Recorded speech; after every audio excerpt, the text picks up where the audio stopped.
Johnny Million with the raid.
All right, hit that like for me, everybody. Let them know we're here.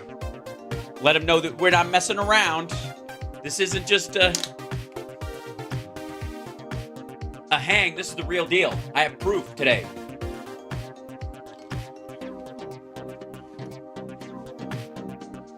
All right. Let's see. Heard that Saudi Arabia and Russia will repeat. On that note, hi, hello, welcome. Don't forget, you have to hit that like and subscribe, or you'll be a dirty person. I'm here to tell you this, okay? You don't do that, then you are destroying the planet and everything that is good. What is wrong with you? Okay, that's all I'm going to say. Hi, everybody. Welcome to the show. So, a couple of things. One, you guys know how much I hate being right all the time. But, it's a cross I'll have to bear. And on top of that, you guys also are aware that I am extraordinarily famous for my level of fame. And what I mean by that is that I am one of the few people, and I am so beyond grateful to be in this situation. This is something not a lot of people experience. That people come up to me all the time, and I do mean all the time, and they go, "I love your show," and I have to go, "Thank you. Which one?" Because sometimes I can tell. Sometimes Queer as Folk fans, I can see you coming a mile away, and bless your hearts. I'm glad you're still with me. Lab Rats fans, I can tell by your age range in general that if somebody walks up to me in a certain window, I'm saying like 18 to 24, that's Lab Rats fans. That's the window right now. It's how old they have grown up. That's how it works. And I can see them coming, and it's lovely. And I appreciate you guys, and I wish there was a movie and a continuation as well, and we'll work on it. That said, also, if you smell like pot, I'm going to go with Dude, Where's My Car or I Love the 80s as your favorite thing, because it's a great fallback, and that it can cross over a few things, but I'm just saying. And then, of course, if you're my age or older, you'll jump in with Talk Soup because you want to let me know how long you've been there, and I appreciate it. You might really know me from something else, but you watched back then, and you're like, "Oh yeah, I like that guy," and then you didn't realize that I was a person who did other shit until later. Now, that's cool. It's a lovely thing. I have no complaints about it, and with all the issues that come with being known in public and what you can do in public because of that, because of what I would call little brother, which is a bigger problem. Yes, Charmageddon, of course, has its own fan base. That's lovely. Thank you for mentioning that. And by the way, chat room, I don't know where you guys know me from on particular. Stand Up, that's a great place. Some people just discovered me at the Jam, at the Whiskey. They're like, "I didn't know you did stuff," and then they come back the next week and they're like, "I watched your whole series. You're good at that stuff." Yeah. And then, or they're like Texas Paul, and they're like, "I know you from the show, but I didn't know you could sing." That kind of stuff. I'm very proud. I'm very proud that I'm a multi-hyphenate and completely capable, and I do everything that I choose to do as if it's the only thing I do. That's my only rule. You could do anything in the arts, I think, that you want to, as long as you do it like it's the only job you have. It can't be a sidecar to it and you give it that much attention. You have to be good enough to do nothing but that. You don't have to spend all your time on it, but it's important, okay? I would go with Jared Leto and music on that one, because he puts enough attention into that where it's a serious endeavor, right? Don't brag. I haven't even begun to brag.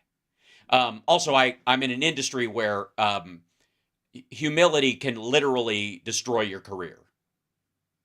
Because, in most situations, you do something nice or something people appreciate, and you go, and they come up and you go, "I think that was lovely what you did." And you go, "Oh, it's nothing." And they go, "Yes, it is." And they're lovely about it. And they hug you, and it's nice. In the entertainment industry, they come up and you go, "You were great in that." You go, "Ah, it was nothing." They go, "You know what? You're right. Now, who's this guy?" So believe me, it's important. And again, as somebody who is a genuine narcissist and has a powerful level of confidence and arrogance, it annoys me when people think that Donald Trump has the same level of self-esteem that I have. It's not even close to being true, and fuck him. Anyway, so that said, I can't be scared. No, you can't. So today, I went and got my feet scraped. No, I went and had acupuncture. I actually got the rest of me scraped. I had, along with I've shown you some of my my cupping marks, but I had gua sha today, which is a scraping thing that is part of Chinese medicine. It's really, most people can't handle it. House marks, man about that. And it was, I appreciate it. I know what it's good for, and it really does help. And so anyways, come out of there. I'm going to go home, but I have a storage problem in my house right here, like right there. I need an armoire. We have no walls in this house. Like, it's lovely that there are as many windows as there are, but like I can only hang like 4 posters, like movie posters that I love, because there's no wall space big enough to put it. It's just very strange. But there's one wall that I have 4 posters on, and that's it. And they got to go, because I have to put in an armoire or something, some sort of exterior closet. It's just going to have to, right? So there's a furniture place. So I stopped by the furniture place. They don't have anything. And I just did a glance around and tried not to bother the staff, as I do, just kind of skulk. And then on my way out, there's a lighting store next door. And I went, you know what? I would need a ceiling light for the room. So I'm going to go look at that. And I go in the lighting store, and they have nothing. They have lots of lights, but it's Vegas, so they're all chandeliers and craziness. As I'm walking out, I see 2 ladies walking to the door, and they seem lovely, and they're about to enter. And I, as a country gentleman, hold the door open for them, as you do. And they go, thank you, and I go, have a lovely day, and I head towards my car. And a moment later, I hear, what? I know you! Which was lovely. And if you're watching right now, hi, good to see you. And I couldn't tell if they were yelling in my direction or not, because I was like third of the way to my car at that point. I turn around and I went, excuse me? And she's like, she's doing one of those. Like, are you're a, and I went, I literally had this moment like, I don't know, this woman's probably slightly older than I am, you know? She was wearing a mask, so I couldn't tell. And I was like, from what? And she's like, we watch you. And I was like, oh, she means this. She means this show. She means this. And I was like, oh, well, that's just wonderful. And her daughter comes out, and I presume it was her daughter. I didn't probe, but it seemed as such. And I was like, well, it was lovely to meet you. I was just, she's lovely. I wanted to say hi. And her daughter comes out, and her mom goes, we watch him. And I was like, oh, she watches me, and then you have to sit there for part of it. Is that how this works? And she's like,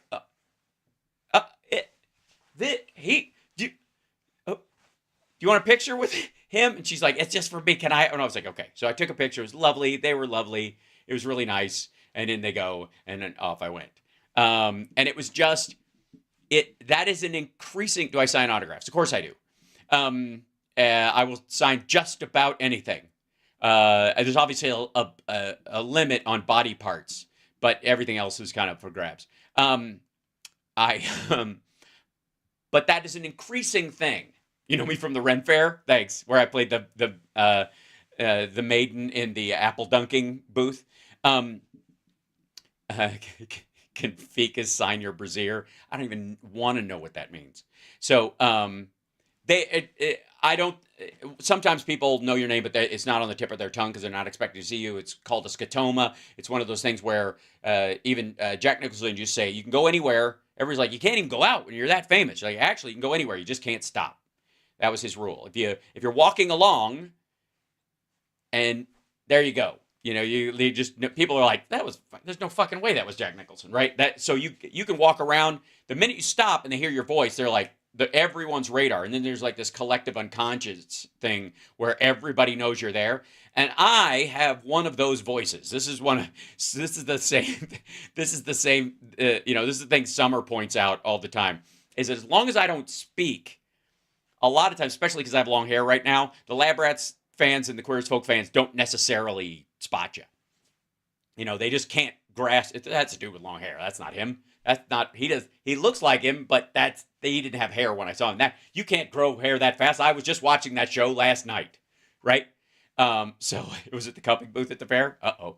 And so, again, I get that pass. The minute I open my mouth, all bets are off, because I have, for whatever reason, an incredibly distinct voice. I don't think I do, because I hear it all the time. But it apparently sounds like no one else, because anybody who does know me, there's this like, restaurants, it doesn't matter. Slava Ukraine, Mac, I completely agree. Hal Sparks, voice around town. That's my audiobook version of my travel stuff. So, yeah,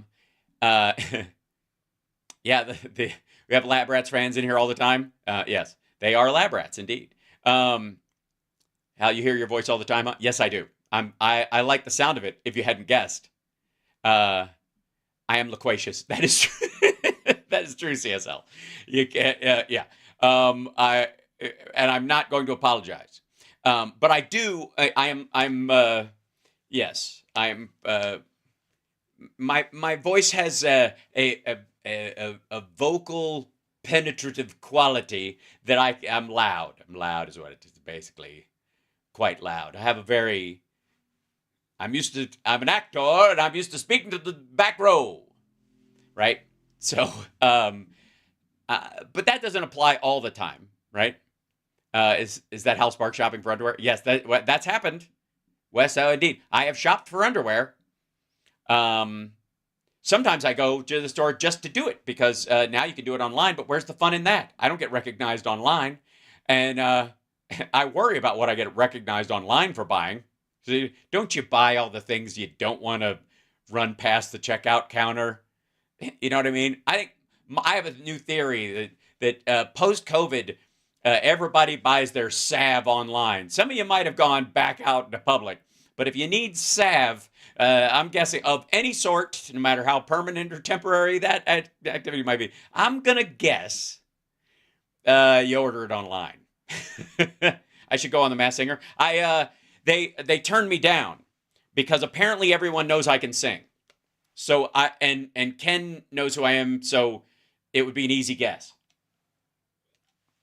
The problem is they would never guess because I can sing like so many different people. I can sound like other people. And that's the rude part. I'd be the longest running masked singer character ever. Yeah. So who told you that? Told me what? Oh, the salve thing? Lube works as well. Although I think there's probably more people buying lube than salve in public, I would just say. Yeah, if you're going to buy lube, I think buying it, especially if, I'm not saying this is a great pickup scheme, but if you're in a store and somebody very attractive and extraordinarily wild in nature walks by, you might go, hold my Arizona iced tea. And then just go by like, just this, I was going to get lip balm, but I run through it too quickly. Just a ba-doom, just an industrial lube. What are you doing Friday? You know what I'm saying? It's a weekend. There you go. Yes, Rudy Giuliani was on the Masked Singer. It's gross. Yes, Magnum condoms. No, never buy outside your range. I don't think. I'm guessing you mean that as a bait and ploy. I don't believe in false advertising in that area. You know what I mean? I'm not a big believer in the kind of incel idea of that by the time I've had an orgasm, it's too late. What am I looking for? A second date? Yeah, I'm as a serial monogamous, that doesn't work.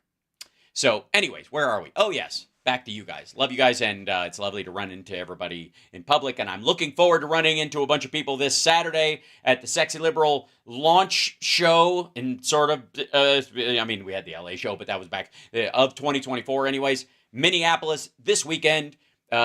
Still some single tickets available. Come on down by yourself. You don't have to drag somebody with you. You'll make friends. It's lovely. Yeah. Who's it? King of Astroglide. I have to say, I got asked to do, on a side note, I got asked to do stand-up at AIDS Walk one year, a couple of years. I've done them a couple times. But they asked me to do, somebody had dropped out, and they were like, can you do, 10 minutes while this is, I was like, I can do an hour. What do you need? When is Sexy Liberal Seattle? It's the fall, I believe. It's on sexyliberal.com/tour. Also, sexyliberal.com/shop, I believe. Is that what it is? Store. Is it a store? It's one or the other. There's merch now. Shirts with the thing on it and stuff. Now I have a lot better merch, but you should get one. That said, I was before I got distracted on that one. Oh, doing stand-up at AIDS Walk. And the trash cans along the AIDS Walk these cardboard trash cans with garbage bags in them that were for refuse all along the walking route were provided by Astroglide. And which is funny in and of itself, just seeing them sort of. It's, these little cardboard garbage, receptacles all along the route brought to you by Astroglide. And I basically said, I want to thank our sponsors, including Astroglide, who provided all of our trash receptacles along the route. And you'll find that your trash goes in a lot easier. It's very smooth. Like when it normally would pop right back out, this just slides right in. Yeah, I did. I went there. I was very proud of it, actually, at that moment. Anyways, so, yeah. So, anyways, and by the way, I did the walk. I always did the walk. I always walked I've done every AIDS walk in the country at least twice. And I'm proud to say, even the small weird ones, which didn't have a lot of people in like Southern Florida and stuff like that. And seriously, I have hoofed it around this country on such a level. It's sort of ridiculous. And I only used that joke like 4 times. After the first time in San Francisco, I think I did it in New York. And yeah, they did it in New York. Atlanta and Chicago. That's where they supplied them along those routes. And people would walk along, if they saw me walking, they'd point at the trash can and go. It was a good time. Did you wear the ribbon? Yes, I did. Well, in some cases, they gave us a ribbon and we wore it. And sometimes we got our ribbon and stuff after the walk, which is a feng shui thing, by the way. I don't know if you know this, but a red ribbon is a cure in feng shui. And so somebody kind of put that together, like hoping for a cure, the red ribbon. It kind of was like, I'll feng shui your immune system almost. And that was that kind of spirit is why it ended up being a red ribbon. Word on the street is. Anyways, it was lovely. Yes, it was great. So, anyways, like, subscribe, give a thumbs up, support the show. Patreon.com/HalSparks. Like the show. Hold on. I've got to remind everybody. No, this is wrong. Go back to here. I have too many buttons now. It's true. Hold on. You are watching HalSparks Megaworldwide. Come on now. And we're glad you're along for So the glad. ride. Every day, Hal is here by your side. That's right. Count on me. Please, would you like it Just please. tonight? See, we even say it nicely. All right. That said, let's get to our story today because there's so much. Can we jump straight in? All right. Most of this is going to be, there's a lot of people wigging out about Mike Johnson being a secret Dem, blah, blah, blah. Like that I love. I'm a huge fan of watching maggots turn on themselves. But first, let's take a break for the weather, shall we? Ladies and gentlemen, I bring you Pat Gray, who, if Greg Kelly is the most miserable man on the internet, Pat Gray is the most cantankerous. He is the, like, weird old Western coot, or like angry people, like the guy who runs the innocent characters in the story off their property, endangering their lives from poachers, revenuers, gunslingers or Indians, whatever it was back then. Like, get off my land. You're bringing too much trouble here. Like that guy. Nailed it, right? Yeah. So, anyways, failing grade, solar and wind rank last in new energy study. Now, I got to tell you, I love me some new studies. You want to have a good time?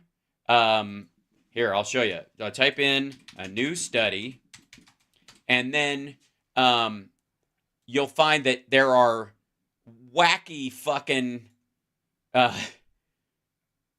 like tons of new studies. They're all very weird. A new study reveals states where private equity has firms have the most influence over healthcare, housing, jobs. Salt substitution linked with lower risk of dying early. Using a salt substitute could lower your risk of dying early, according to a new research. The study is a systemic. There were 16 random controlled trials. Your source for daily research news. There's Science Daily. Pregnancy accelerates biological aging in a healthy young adult population. What's quieter than a fish? A school of them. One fish is noisy. Many fish are quiet. engineers design soft and flexible skeletons for muscle-powered robots so we can choke them out. Obviously. Imagine remaking the Terminator, but he has a rubber skeleton. I need your clothes, your boots, and your motorcycle, and a crutch, and perhaps a splint. Seriously, why do I have to look like one of those little push toys with the strings? How the moon turned itself inside out. That I like. Linking analysis of the moon's gravity field with the models of its earliest evolution, scientists tell a story of how the moon turning itself inside out after it's solidified from a primordial magma ocean. Fascinating. These are the other unprecedented behavior from nearby Magnetar. He was my third least favorite Thundercats character. Big-eyed marine worm. Secret language? I mean, come on. Mediterranean marine worm has developed enormous eyes. It's the Norma Desmond of the deep. I'd say anything with my eyes.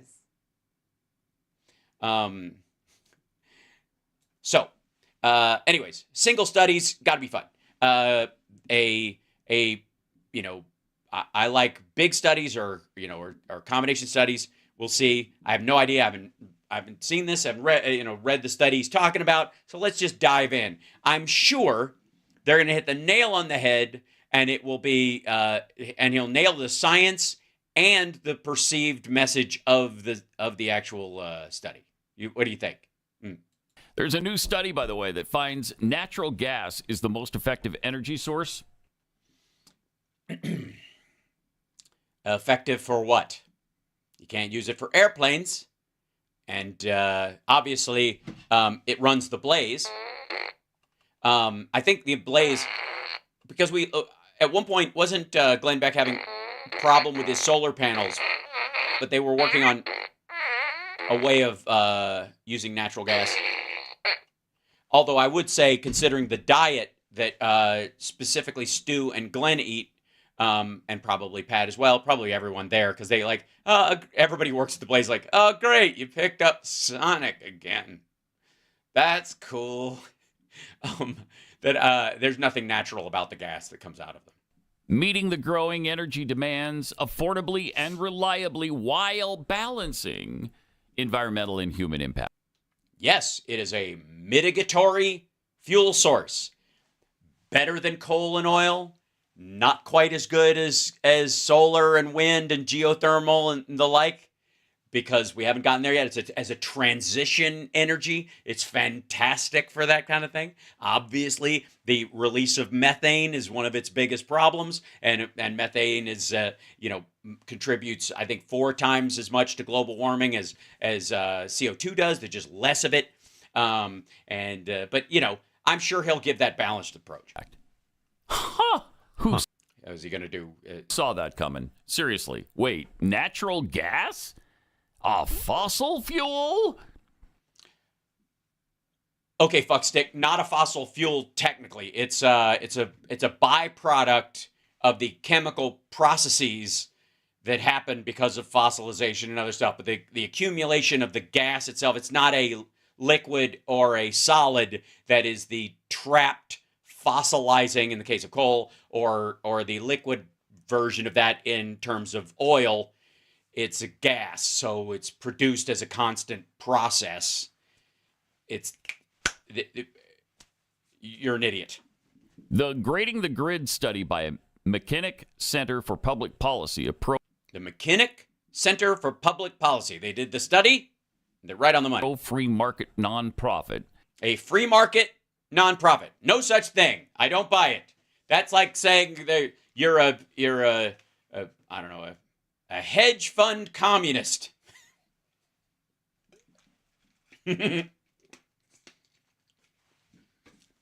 How can anybody be a free market nonprofit? Shame on you. If you can't turn a profit doing what you do you even free market, bro? And Northwood University rates natural gas, coal, petroleum, nuclear, hydroelectric, wind, solar, and geothermal generation sources on their reliability, environmental, and human impact, the cost, the innovation, and the market feasibility. The last one is going to be a major player. The market feasibility. Talk about a fungible point in their graph, but we'll see. Natural gas, out of all of those sources. Right. That's why the transition from coal and oil to natural gas, away from coal and oil, less polluting, away what we did. This is what to do now. That's why fracking and all that stuff. There was a big during Obama. Remember the big flood? Because it is, while it is not 100% better, it's significantly better than coal and oil. Therefore, fuck me. Got an A grade, followed by nuclear, which got a B plus. Which I'm assuming we are on a bell curve in terms of this. We're actually, by the way, and nuclear will get a B plus because of its feasibility and its the practicality of doing it, because people are anti-nuclear. building a nuclear plant, right? Yeah, the Biden administration is, I believe they're building 2 new ones and firing up a couple of old ones. We just mentioned that. Yes. Was it Friday? Yep. Yeah. We're building one, and I think Who's we? You guys at the Blaze? Really? We're gonna need more Sonic, guys. This is a big project. It arrived in a box from China. It says some assembly required. It also says some plutonium required. Does anybody know Doc Brown's number? firing up. Yes, we're firing up another Where was that Recommissioning one? another one. Are we? We're just firing it. We are. We are. You and I are. They are. All of us together. We're all firing it up. Yeah. We're doing one in Michigan and one in I want to say Georgia, Well, then go ahead and say it.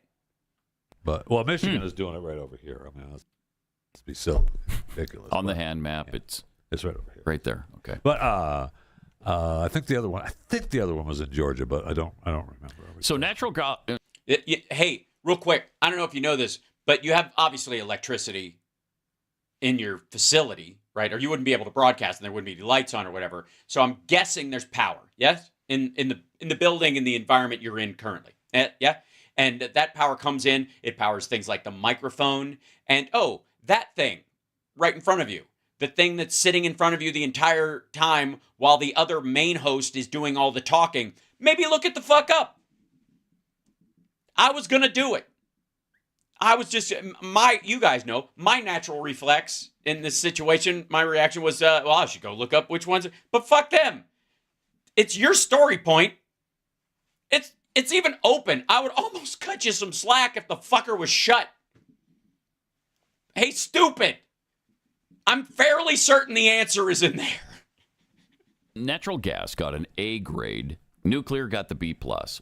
Based on a series of standards, I'm guessing, the feasibility and environmental and the mitigatory factors in it, right? Wind and solar energy came in last, receiving F grades. Yeah, this free market nonprofit is against wind and solar and pro natural gas. Yeah, just real quick, in their free market thing they do, is there any chance that if we looked it up, they'd have major investments in fracking industries? I'm just saying, is there a chance that would be a possibility? That maybe while this is a nonprofit, the people involved aren't. According to the study. The study by a free market nonprofit, which has to be an oxymoron. Natural gas, according to the study, is best suited to integrate with the intermittency inherent with wind and solar, which only produce electricity under the perfect weather conditions. No, they don't have to be perfect. As a matter of fact, it'd be a little too windy for me. It would kind of be perfectly windy for giant turbines, wouldn't you think? All right, fuck it. I'm going to look them up. Yeah, let's see. Two U.S. nuclear plants, new, whatever. I don't know. Yeah. Georgia. A new nuclear reactor in the U.S. starts up. It's the first in nearly 7 years. On Monday, Georgia Power announced that the Vogtle nuclear reactor unit 3 has started a nuclear reaction inside the nuclear reactor. Technically, this is called initial criticality. Criticality.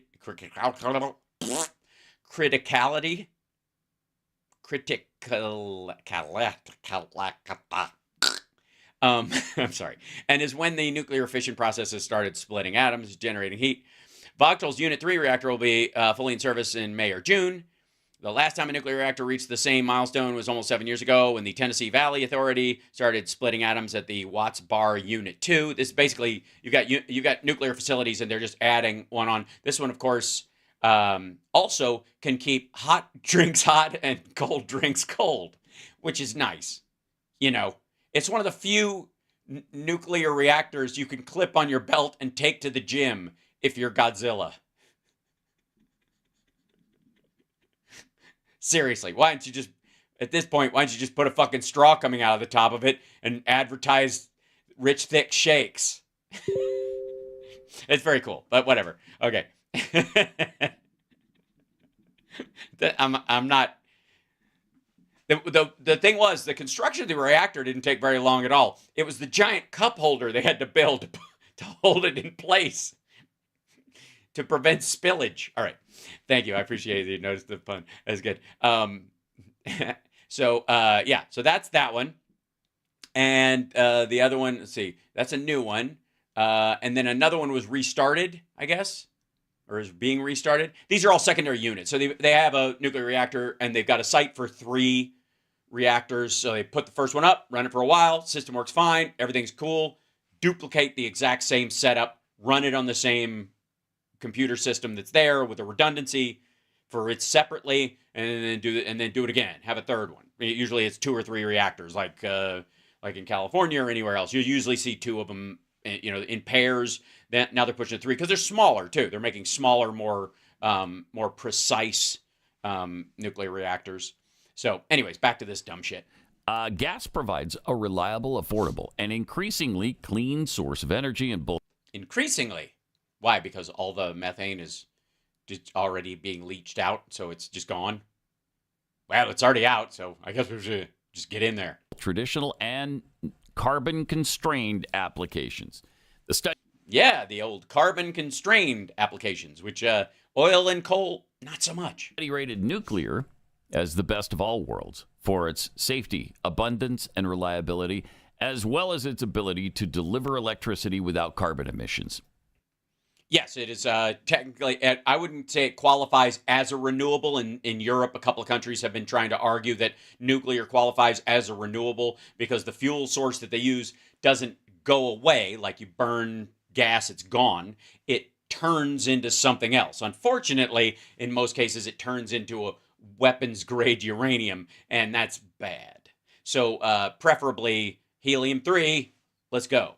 The main challenge is helium-3 is on the moon. We have to mine it off the moon. Anybody watched For All Mankind? That's one of the story points. It's pretty cool. Nuclear faces, according to the report, is its upfront cost and concerns about storage of nuclear waste. Yeah, where do you put the waste?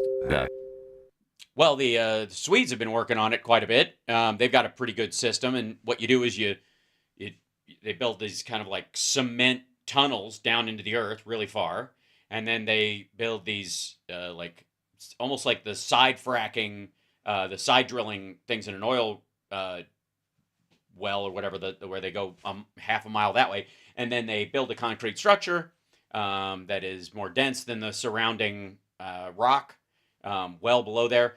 Stuff where there's all kinds of offal in the Earth's crust that if we came into contact with any of it, it would kill us. This is the least of our worries. And you put it down there and you seal it in like so many layers that 15 earthquakes couldn't break it apart, and we'll be long dead. It would have killed us just from rubble before they could even open this shit up.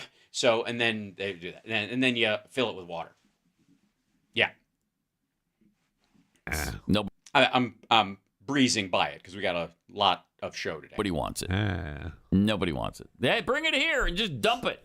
Dump it into a giant pit right next to our city. That would be great. Nobody wants that. Nobody wants that. Oh, so he's arguing the NIMBY argument against nuclear power, which is lame, short-sighted, and stupid. yes, this is not the 1950s. Chernobyl's issues and 3 Mile Island are well behind. Yeah.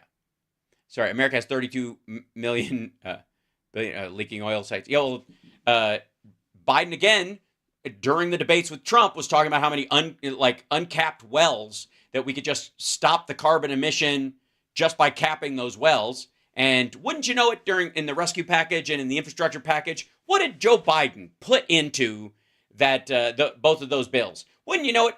Funds, materials, and the ability to hire people and hire companies that already do that kind of thing to, what do you know, cap those fucking wells. That I know. Everybody wants the power. No one wants that. Yep.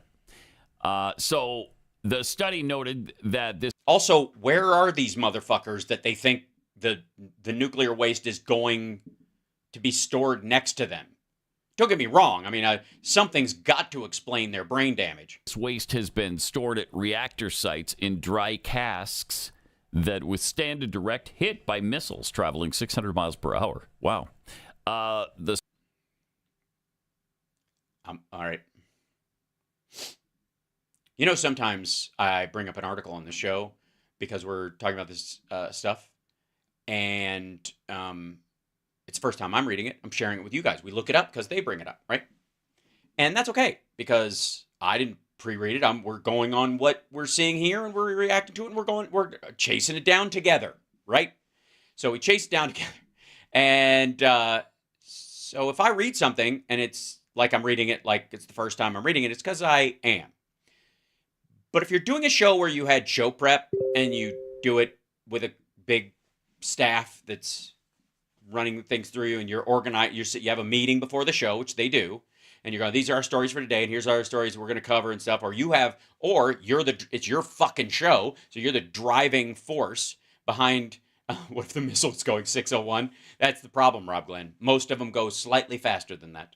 Of course, it has to be a direct hit above ground while somebody's got it in a wheelbarrow. So, and that person has to be wearing a suicide vest. So it's right, to really hit it. Anyways, don't read it. Don't read it for the first time when you think it's making your point. Read the whole fucking thing.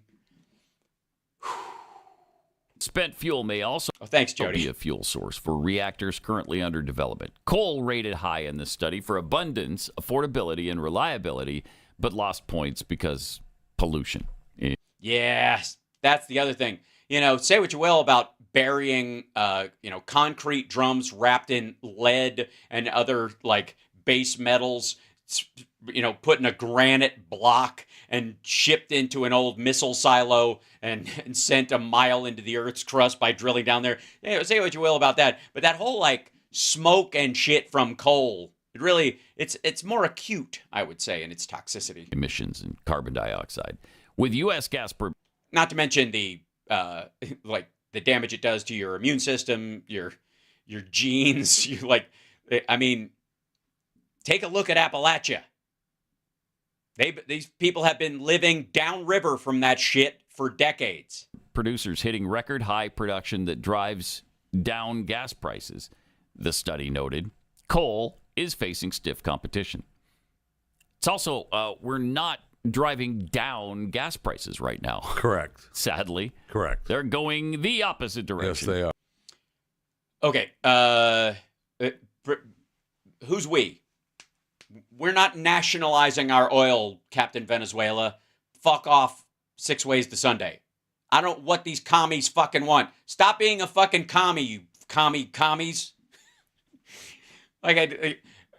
Who's we, motherfucker? These are oil companies. They get leases. They have more than they can use. And if they're not using them, it's because they're afraid if they use them to full capacity, it will lower the price of the thing that they are selling that everybody needs, that they have everybody on their tip for. So if you could not use that anymore, and you could charge your car with really high-level solar panels, let's say, and other sources of energy in your area, you wouldn't ever need to wait till some fucking Texan or asshole bought land in Alaska to drill into the Earth's crust, get some goo, and run it through a sieve.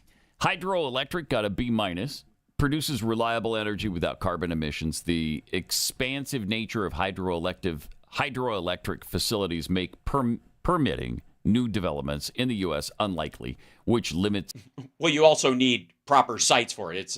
It doesn't happen everywhere. It's one of the reasons why you'll notice there aren't really any oil rigs in downtown Manhattan. All sources of energy that are gotten from the earth don't come at the same time.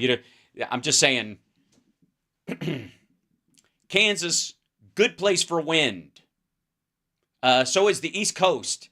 Quite frankly, so is most of the West Coast. The valley leading into San Francisco, there's a ton of those things, and they're always fucking spinning. Other places, kind of everything's at a dead stop. Its potential to meet more demand. Yeah. And then wind and solar don't produce carbon dioxide emissions by themselves, but the study rates renewable energy low for other environmental and human impacts. And it's so expensive. And it's unreliable. The other impact is it doesn't work. Yeah, right. First of all, yes, it does. As a singular source for everything right now, you can't run a smelting plant on solar panels. Right. We know this. And by the way, you can't run it on diesel or gas either. Specifically, you have 2 windmills in your town? Nice. Specifically, let me point out something that the alleviation of like pressure on the electrical grid in Las Vegas, for example, was worth it. It's worth it for people to just have solar panels, mitigating the amount of energy they use in a day, especially when it's at its hottest. When it's needed the most, it's worth the most. And so having solar on your house, if you're down here, whereas it might not work up in fucking Montana when you're out in the woods, where you would have geothermal or you would set up a wind turbine. Solar might be your friend. You got a mountainside nearby and it's fairly clear, and you just tack those fuckers up there and run your cable down into your converter and off you go. That's cool. As a single source, it doesn't work right now either. It doesn't work now. By the way, you don't run anything in your life on one source. Nobody has a nuclear house. Nobody has a coal burning house. Nobody has, your house doesn't run on fucking diesel fuel. And Mary Lamb, you're right. There are solar farms. There's 3 outside of Vegas over here. They're the salt version, which is you got a bunch of mirrors pointing the sun at salt. It heats it up and turns it basically molten hot, but it doesn't break down. And the heat from that produces steam 24 hours a day. And so it's always there. Of course, they should put up shields around the outside of it, because if you drive by it, you will blind yourself. I'm waiting for the class action lawsuit that I can jump onto, because Jesus Christ. But these, again, the newest form, because we've been hanging on this old shit for so long, there was a point, by the way, that unleaded fuel was completely unpractical. It's like, what fucking... I'm going to have to put all these additives in my fucking, I don't know, I'm going to have to, like, my car doesn't run on unleaded. It's not going to even fucking work. And then all the cars were unleaded. Now you can't find a car that doesn't basically knock and ping if it has lead gas in it. So ultimately, all transitions from an old system to a new system are the new system has a range of cost initiatives in the beginning of it that, if it's valuable and it actually works, pay off in the long run. If you don't believe me, ask all the people who are pulling Mack trucks worth of goods across the country on our beautiful interstate highway system using 4 horses. Right. Just amazing. So, by the way, for the record, Glenn Beck has a solar system at both his house and at what I would presume are linked to the Blaze headquarters. There's solar on the top of that to mitigate their electric costs, lower their pull from the grid, and lower their their costs, and to benefit, I guess, from the government subsidies that allow you to do it. So not only is he full of shit, but unless he wants to, unless he's basically only saying this just because it doesn't sound macho to him if you like alternative fuel. Imagine having your masculinity being that weak. Oh, anyway, natural gas. Who would have thought? The Obama administration? Dude, when do you think fracking took off? And why? Why do you think the Saudis and the Russians got into a pissing contest with the US trying to drive down oil prices so that American companies that are like oil producers in the country especially, who are shifting to natural gas because it was this boon of natural gas in the United States, were to keep them from having the money they would need to actually, seek out this natural gas and produce it effectively. Those folks, they literally started this price war to drive down the price of oil because they don't give a fuck for a while. It was economic warfare so that American companies couldn't produce enough natural gas to give them a run for their money. Didn't work, by the way, at all, because Putin and MBS are both morons. They both got where they are, not through leadership skills, but through fear, intimidation, or bloodline. And that's, I don't care what anybody says, including Donald Trump and his bullshit about genes, is not proof that you actually are worth a fuck. No. Huh. Nuclear? What? Huh. Interesting. I mean, it's what? What, Mr. NIMBY? What about nuclear? Ask him about nuclear. Go ahead. There's just no getting around it. Around what? Eventually we'll come up with some sort of source that everybody can agree on. Will we, though? I got news for you, Pat. From listening to you motherfuckers, my guess is if we did come up with that thing, totally non-polluting, an ever power source that just ran perpetually, not polluting, something you could just put some sort of like a power cell in people's house that produces energy. You just bury it in the ground, not because you have to, because it's actually non-polluting and it's not dangerous to humans, but it's running all the time and some people get nervous. So you just, the diamond batteries is where I'm going with this, Pepsi Max. You bury it in your fucking yard, run your whole house on it. You don't have to be hooked up to a grid at all. We'll eventually get there. And these motherfuckers will say it's a plot and that the Chinese communists are making commie batteries and communist something or other. Like, they'll come up with a reason to fucking hate it. They're trying to disconnect us. First they take God out of the classroom, and then they take the power lines out of the neighborhoods. How are kids going to get brain tumors? Reliable, that it's affordable, that's renewable, and it's not polluting the environment, and we'll all get behind that. But it's just magic. It'll be a thing. It's not one of these things, because I hate these things, because apparently, I don't know what this, where people got the idea that God created energy in our universe using light, the flow of water, and the flow of wind, which is just gay. So gay. You know what I mean? It's so soy gay. Like, that's like, I don't understand. It's like, why would he do that to us? Shouldn't it make a noise? Shouldn't it, if it doesn't produce black smoke, it's not manly. Just don't have that yet. If that's even possible. Even if it is even possible, because I feel, I don't know, I kind of. Tell us, here comes the science. Tell us, you feel, it's not possible. It's not. That's not possible. It's not possible. Nothing, look, everything that is going to be invented has been invented. Let's get it. Okay. I get the impression it's probably never going to happen because the climate activists, no matter what you do, are going to be banging that the end of the earth is coming because of what we do for energy. Anything short we're of... not going to go back to living in caves, although... They want us to. Yes, they do. They're trying... What? Imagine reading things every day, like just anything that happens in like the newspaper, and you read what you read with that brain, or lack thereof.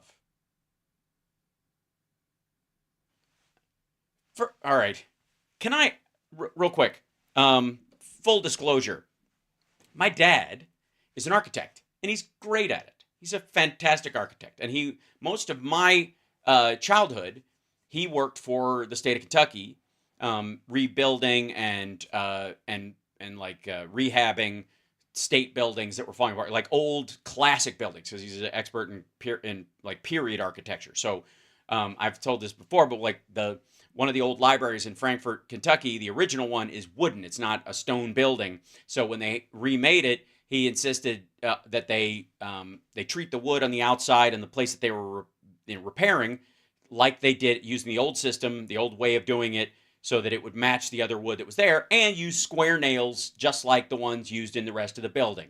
And nobody makes square nails anymore. So my dad and I sat in our backyard in Kentucky, which is really just, it was dirt, but whatever. We sat back there with my dad's, he used to make his own musket balls for his flintlock, and we heated up the metal, and he had a little form made that from a blacksmith friend of his, and we fucking made 6 nails at a pop. You just pour it in there and then bang the thing on, stick it in the water, and then flop it out, and it would be in the pile. And my job would be to knock them apart so they wouldn't fuse together while they were still hot. So I had this that was me doing the kid shit, right?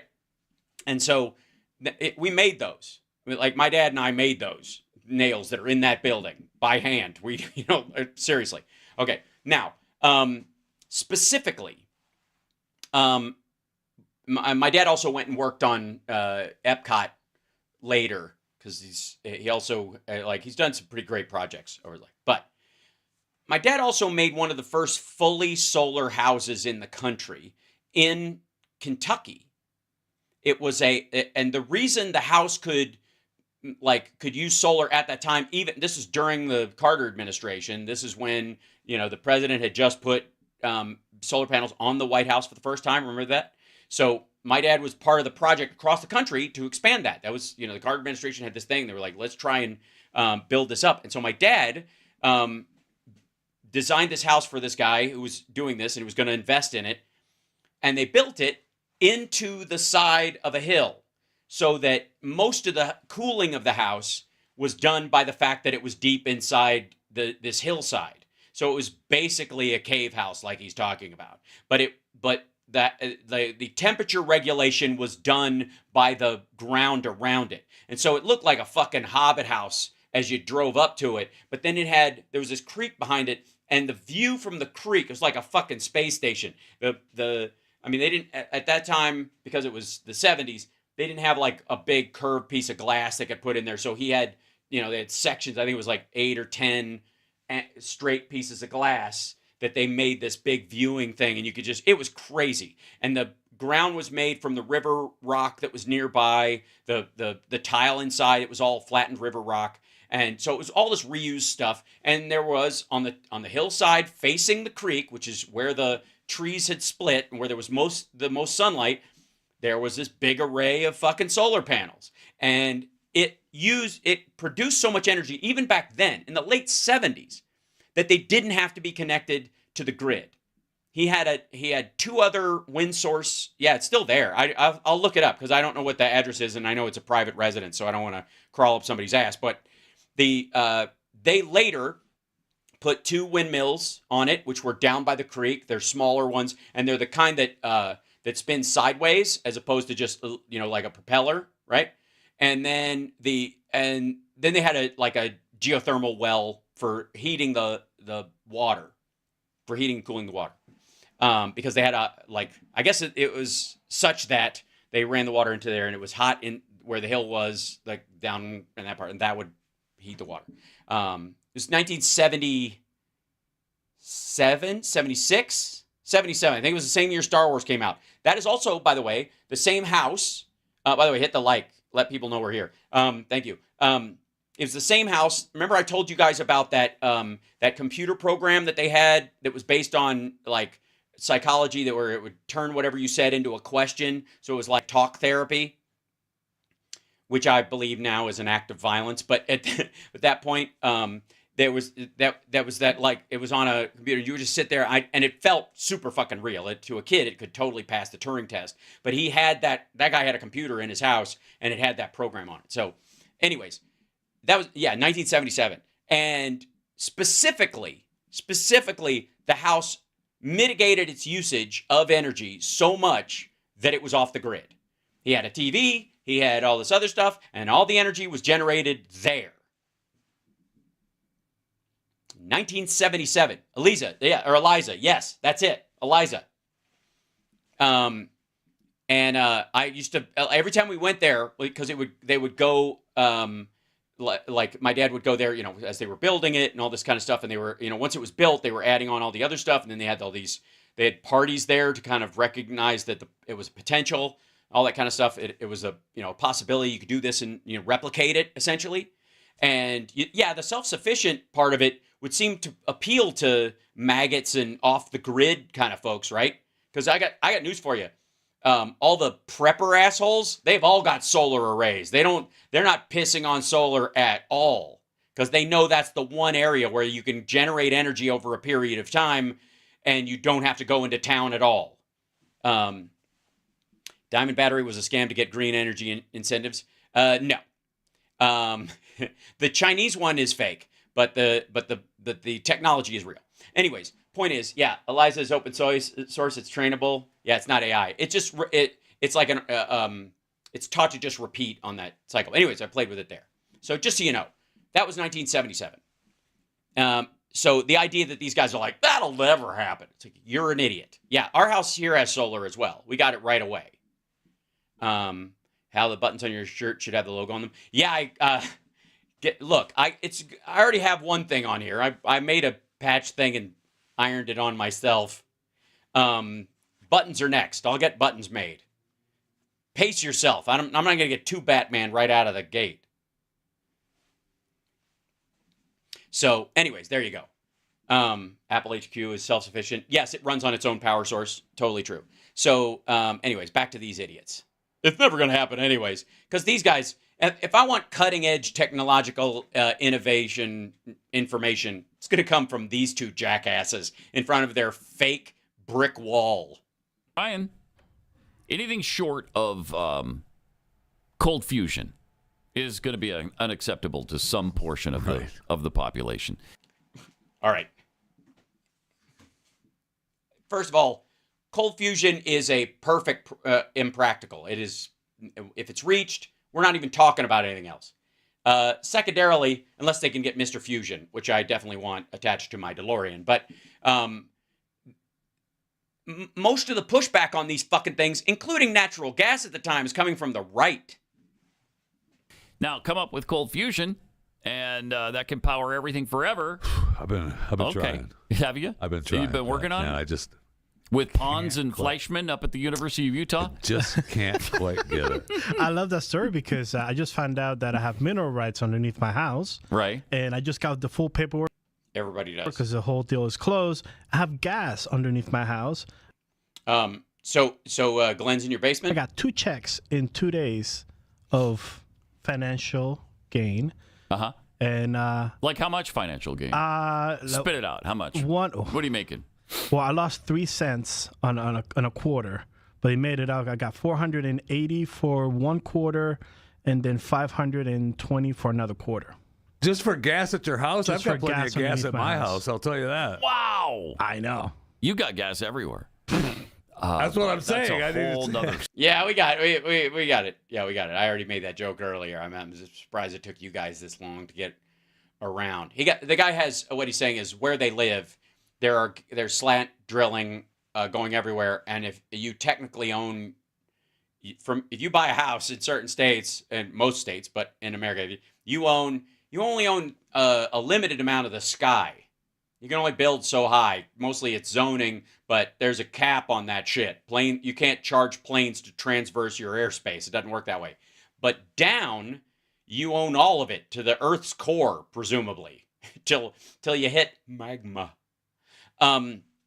And so some people will, if you're in these areas where they're drilling, you can tell, by the way, because you'll have little earthquakes all the time. And I don't mean the fantastic Tori Amos album. You'll have little earthquakes and you'll go like, hey guys, I'm going to get my file for my mineral rights. You guys fucking got to pay me. I should make just enough to repair my my light fixtures and my shelves that keep falling over. Story. Oh. So it's dangerous gas. Mine is usable. Wow. It's just sitting down there. And you didn't apply for it or anything? No. They just gave it to you? Mm-hmm. Why is that happening to all of us? Well, you have to be ready. You have to look into it when you buy the property. That is true. Also, you live in a city. you phony fucking cowboy. Did you? Yes. Oh, you did. Yes. But you didn't apply. they're or anything. separate. No, I didn't apply for it, but I got an email saying that, hey, you have property rights. Wow. Get to it. I'm like, okay. Nice. Where'd that come from? Where'd you got that email, did you? You got that email? Did you get that email from a private free market nonprofit? Or did you get that from the government? Nice. Huh. So, anyways, we're all backed into a corner. I don't know shit about this. is that in everybody's Here in paperwork? Here in Here in Texas, I believe, yeah. Oh, I got to look at that. Because I'm pretty sure I've got, And I got a have massive I- oil I reserve don't- underneath my house. I don't have acres and I'm going to acres tell you like something. you If they do. want to put an oil rig Yeah. behind my house, put it up. I've always said if you can put an oil derrick in my front yard, I don't care. Yeah, you would. You have to do that, stupid. If you have oil under your property and they're going to get it directly out from under you, which they don't do anymore, have you not seen There Will Be Blood? I drink your milkshake. I'm an oil man, and this is my boy. I abandoned my boy. Yeah, they don't need to set up an oil rig in your fucking front yard. However, if you did, you'd have a legal fight with the oil company that has the rights to the surrounding area, and you would lose, and you'd have to shut off your rig, and if it worked at all, and then they basically have to pay you a stipend. I abandoned my boy. By the way, for the record, if I may, you guys may not know this, but Daniel Day-Lewis in that movie is doing an impression of John Huston. There's very few actors that there's actually a lot of film of that were in talkies, that were old enough to be in movies where there was a lot of dialogue, and where you could hear what somebody who was alive at that point, who's that fucking old at that point, sounded like in that era, who would have been about 20 or 30 around that time. And so, yeah, that whole, now listen to me, Mr. Getz, this is my daughter, and I'll do anything for my daughter. And if you'll notice, that's who he borrows it from. It's in Houston, Texas. I don't know where he borrowed it. Daniel Day-Lewis is indeed fabulous, although I have my issues with, thanks, John. I have my issue with method actors because I call bullshit. Because here's my impersonation of a true method actor playing Abraham Lincoln in a Hollywood blockbuster about the life of Abraham Lincoln. True method actor embodying the person in his cells. My God, what are all these fantastical lights? What year is this? Did I survive the shooting? What happened? Where's Mary? What happened? I must have laid down for a moment, and then, good God, that big furry thing. What's a microphone? I don't know what a microphone is. My God, that's why am I shorter than I was? How did I end up shorter? Whose pants are these? Like, that's my impersonation of a method actor playing Abraham Lincoln in a movie, because half the room looks like your house and the other half of your room looks like a space station. And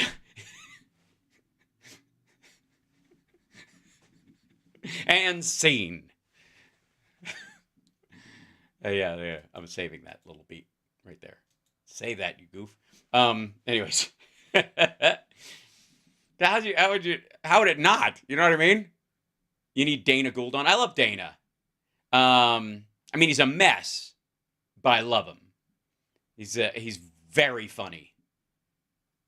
And that is the highest praise I can give someone. So anyways, back to these dickheads. May have an issue. Care.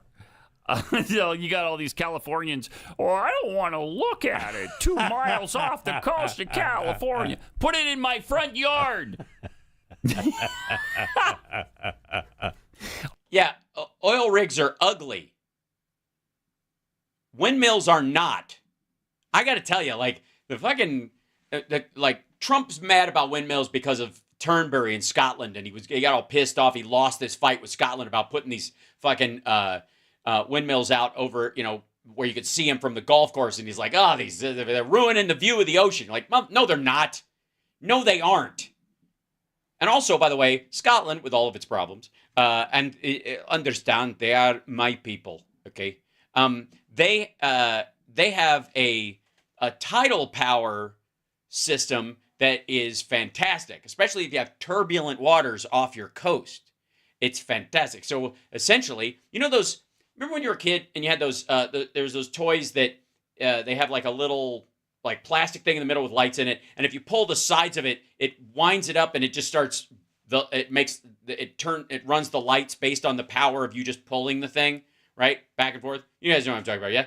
So it's kind of a cheap, silly toy, but it proves that you can, create energy, electricity through that kinetic energy right there. Okay, so they have a version of that where you put an anchor on the seafloor bed, you put a generator like that kind of device in the center of it with a power line running down to the bottom of it, and then you put a buoy on the top of it, and it is constantly doing this.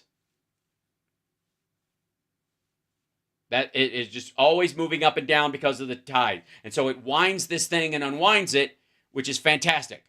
Brilliant. It's called a Baba Buoy. I don't think the Scottish would call it that. I think it's called a Scotty. But there you go. Rich California can't stand windmills. That's why they line the sides of the freeway going into Palm Springs. Exactly. Like, what are you talking about? Californians fucking. I mean, they pat themselves on the. Thanks, Dennis. You guys have. I don't know what's going on, but I love it. All right. Californians are like, look, I have windmills everywhere. It's fabulous. What he's talking about is oil rigs, which look like shit. Just saying. I'll find another place to live. That would be okay with me. Man.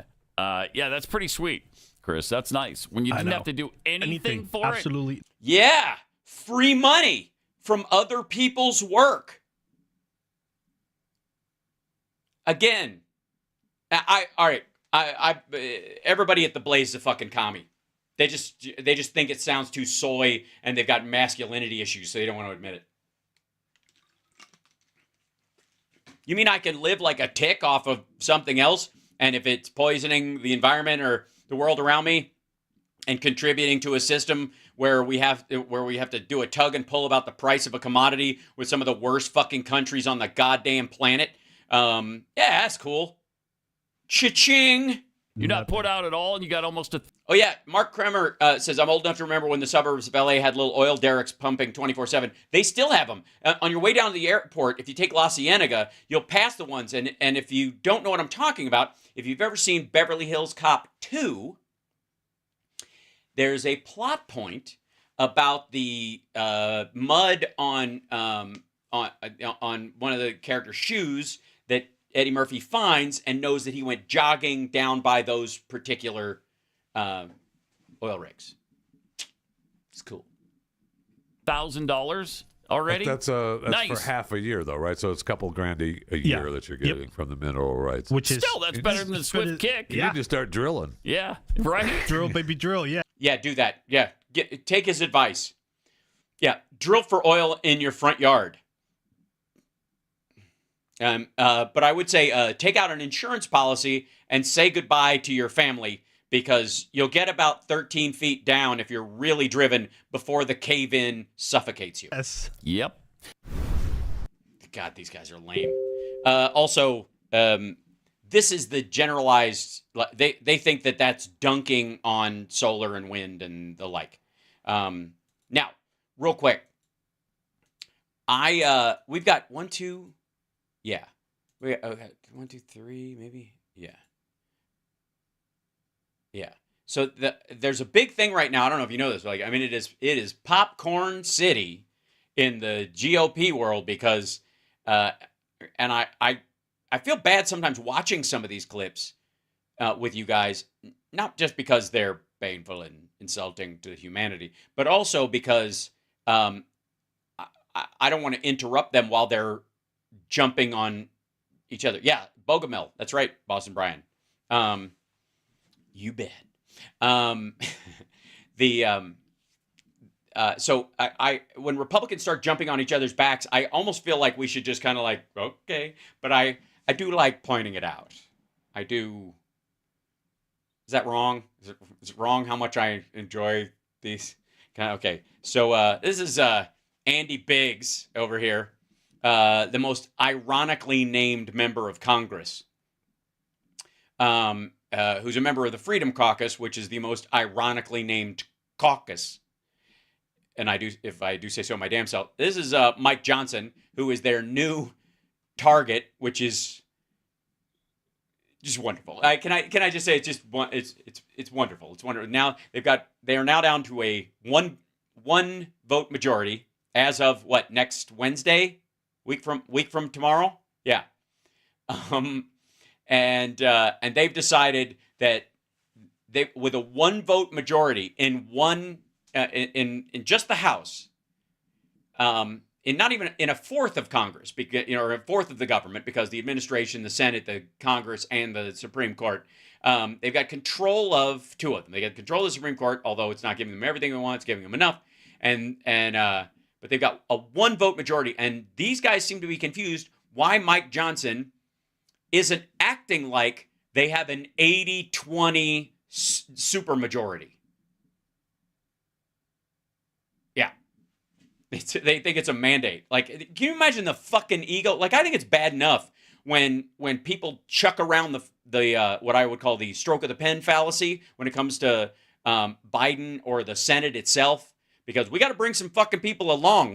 We got 2 votes in the Senate because of the extra independent that we get, but we don't have a giant majority in the Senate. Even we just have enough to bring what we want to the floor. And what we bring to the floor is sensible enough that a bunch of Republicans come along because they're not there just to dick around like some of these assholes in the House. So specifically, the idea that these guys think they own the joint is hilarious, because I think it's ridiculous when we act that way. But nothing's stopping these dickheads. Like, we got one vote majority. That's all we have. Just ram this shit through, which is exactly what they said about Obama the entire. Remember this? They're going to shove things down our throat. Yeah, there we go. Anyways, here we go. This is Andy Biggs, extremely dismayed and disappointed in Mike Johnson. No. Really? Really? Wop, wop, wop, wah. The Washington Post says that Speaker Johnson's job is on the line this week as the House returns to Capitol Hill, which happens today. Now, you voted to oust former House Speaker Kevin McCarthy back in October. How'd that work out for you? Sorry. Anyways. Would you support Marjorie Taylor Greene if she forced a vote to remove Speaker Johnson?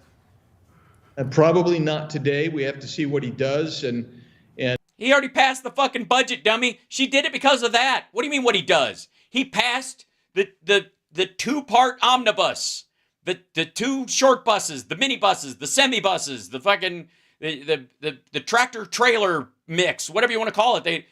They went through, the budget passed, the fucking Biden, Nancy Pelosi budget, and then some passed. And that was going to be, that was hanging words. That's why you ousted McCarthy, in theory, was that was where he was headed. He hadn't done the 12 separate fucking bills, which is insane. And gone like 100% our priorities, none of yours. Fuck it. We're not even going to bring the votes on the areas of government you care about to the floor. We'll only vote on the stuff we want, and then we'll just let the other shit hang and collapse. So we'll effectively have a line item veto on programs we don't like because we just won't pass the bills on them, right? That's what the plan was. And he wasn't going to do that because none of them had gotten their fucking act together and wrote the goddamn thing. So they were like just fucking work out. We don't have to make a new fucking bill. Everybody knows what's in this. We're just got to add some and take some out. Jesus Christ. Can we sit down and do some goddamn work? And so that's what they did. And he was going to set up to do that. And so they voted him out. Now, the reason the vote came to the floor was because Matt Gaetz is under an ethics investigation, which he is going to be expelled by, and he's going to be deposed in this sexual assault case because he drugged and had intercourse with a 17-year-old girl and flew her out of the state, which is human trafficking, the Mann Act. Never mind the fact that someone who's under the influence cannot consent. I suppose you could before you're under, right? You go, all right, look, this is my thing. I'm not here to yuck anybody's yum. Absolutely, Hugh Johnson, he raped her. But let's just say, like I said, I'm not here to yuck anybody's yum. You go like, look, I like the idea of this stuff, but I don't like feeling it. So here's what's going to happen. You're going to give me a big anesthetic. I'm going to be completely unconscious. You do what you want. As long as I wake up without any scars on me and I don't have to go to the emergency room, knock yourself the fuck out. Like, that's consent. Again, do what you want. I don't care. But you can't do it if you're underage. You can't do it if you're intoxicated at the time. And she was both. So fuck that guy. And everybody knows. And so Matt Gaetz brought that vote to the floor, right? He brought that vote to the floor because he thought it would stave off the ethics investigation. That's it. Right? Oh, by the way, I agree. There are no yums involving children, chat room, specifically. Some people in the chat, to clarify, I was speaking about consensual adults between each other. Always. Whenever I make those references, just take that as rote, because I am not Matt Gaetz and I would never hang out with him.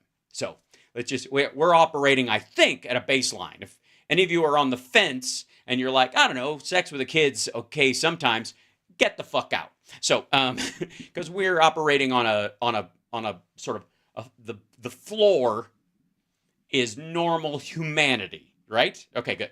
So yeah, just to clarify, in case anybody's lost in that one. Anyways, yeah, it's an unspoken rule because if you have to bring it up, I think you're just trying to convince people you actually think that. You know what I mean?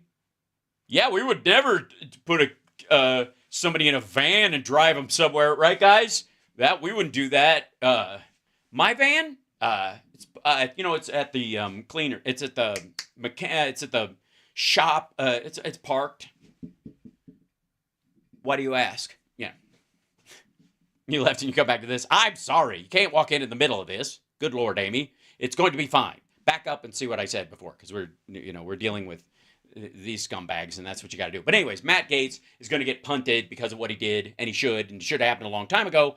But that's why he brought the vote to the floor, and these assholes acted on it. Marge brought this one to the floor because, I don't know, she's a fucking lunatic. She's stupid and apparently learns nothing. That's the simplest answer I can give. Meanwhile, this dude is just wussing out on it. And I mean, motion to vacate is always an option out there, but the reality is we've got a lot of work to do, and he needs to get it done correctly. I have some real doubts with regard to FISA. What he's doing on FISA, I think, is not the right way to proceed. I have. But you don't have the votes to stop it? Doubts with regard to the budget that he just did, that he got passed. That wasn't done very well either. So I am disappointed. That wasn't done very well either. Fucking.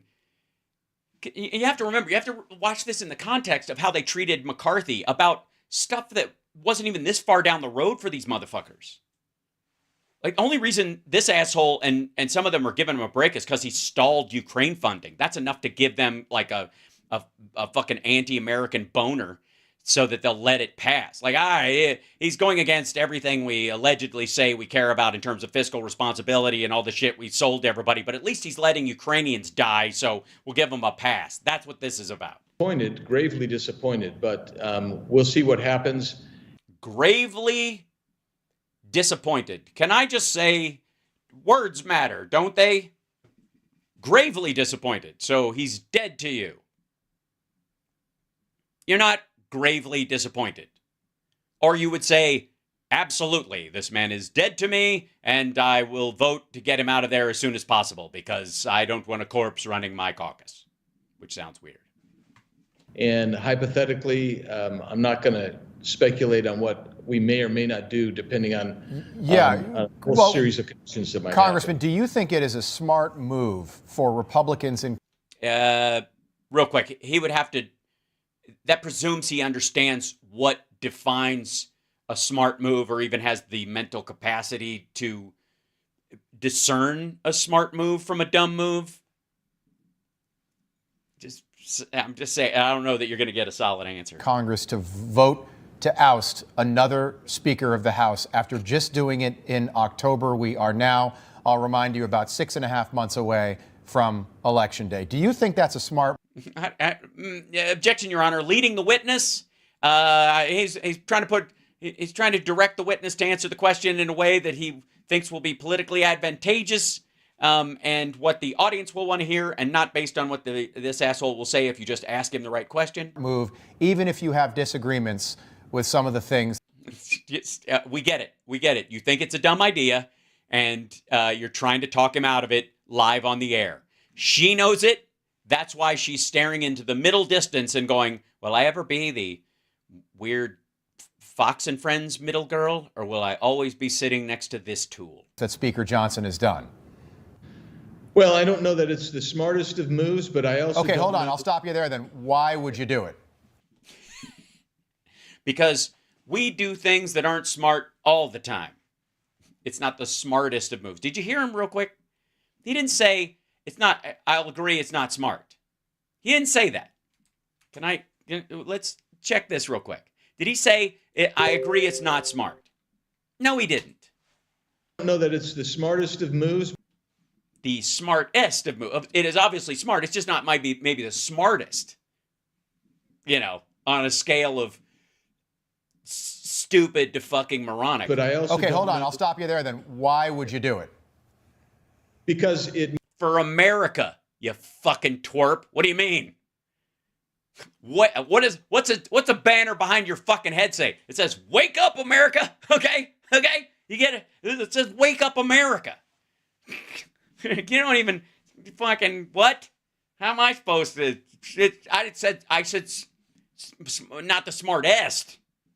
Be smarter than you. Smarter than you. It may be necessary to make a change, because if he's... Yeah, it's not necessarily smart, but it might be necessary if you're not smart. Going to continue on a path where we're going to get bad policy and actually undermine what we should be doing. So, for instance, on FISA, he's basically arranged this so that the warrant amendment that so many Americans want before the FBI and other agencies can spy on American citizens.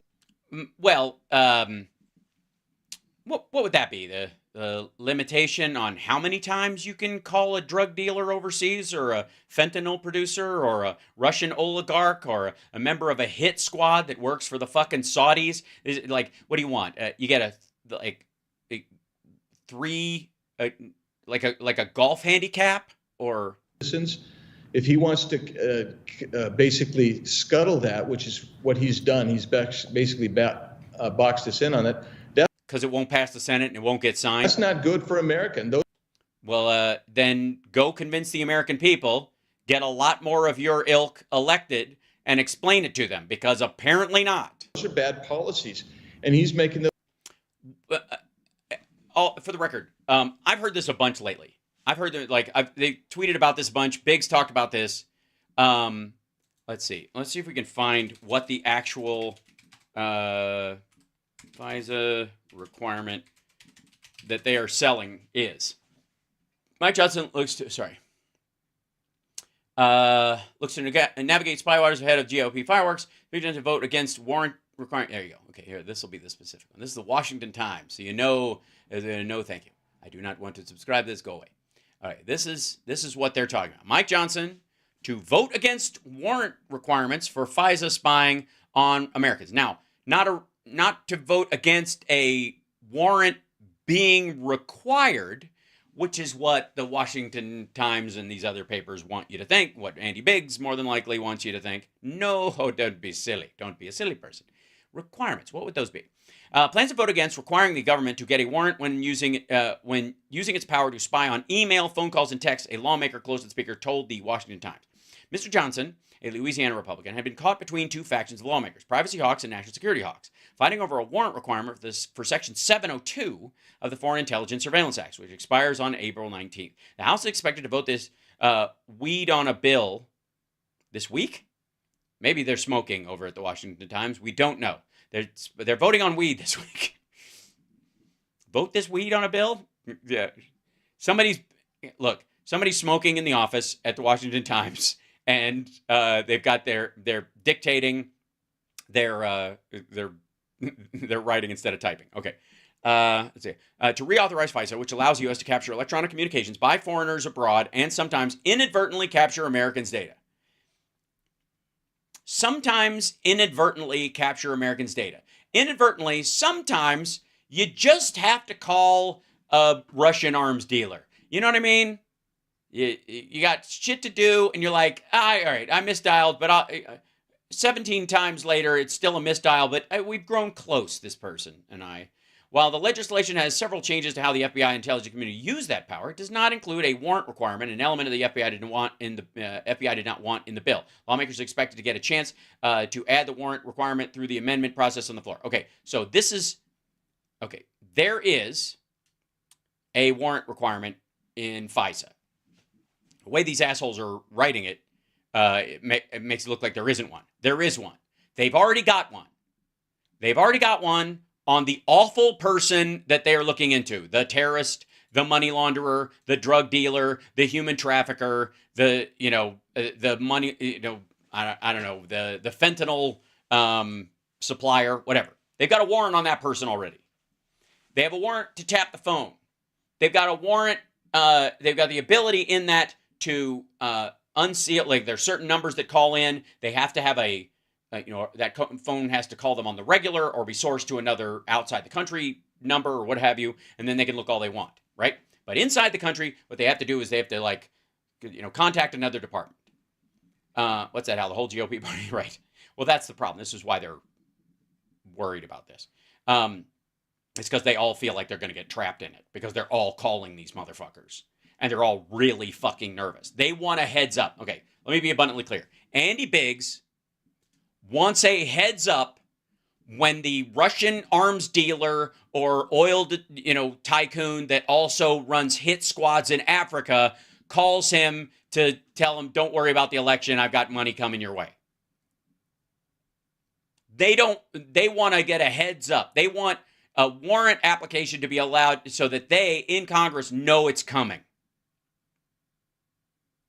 They're scared shitless over this. This isn't about the average American. The average American doesn't fucking call people like this. And especially multiple goddamn times. That's the thing. You're not even going to be unmasked in this situation unless you're a regular contactee of whoever the fuck they are surveilling for a long time. They've already got a warrant on this motherfucker because they're the worst of the worst on the fucking planet. And these guys talk to them all the time and ask for help and money. That's why. You should have access to warrants in real time. Well, that's who should?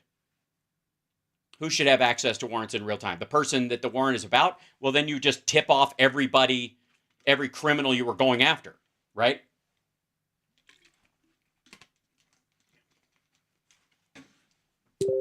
You're pretty sure a person is a kidnapper in a situation. You are tapping their phone lines because you're pretty sure they have the kidnapped child at their home, and you have to make them aware that there's a warrant issued to listen to their phone calls, and they go, "Oh, okay," and they tear their phone out of the wall and kill the child and drive them, to a fucking river and throw them over the edge of a bridge. That's not how crime works, ever. But let's be abundantly clear. These people don't give a rat fuck about the freedom of Americans. They're trying to keep women from having rights within a state where they have to travel to another state to have the same rights as a man would have for health care. They don't care about freedom. This is nonsense. They're worried about themselves. Imagine, think about this for a second. Imagine scuttling a ton of other bills, like a really important shit, voting against them or saying you're going to vote against them because of this FISA warrant requirement that you want passed through. Congress gets access. They do get access on those warrants, but they can't do it during the time it's happening especially if some of them might be involved. Yeah, bench warrant's different. A bench warrant is a warrant to pick somebody up. No problem, Mark. Hope all is well. A bench warrant is a warrant to pick somebody up and bring them there. That's different. A wiretap warrant is very different. That's what we're talking about. And that's what Andy Biggs and Marjorie Taylor Greene and all these dumb fucks are scared of. And Trump.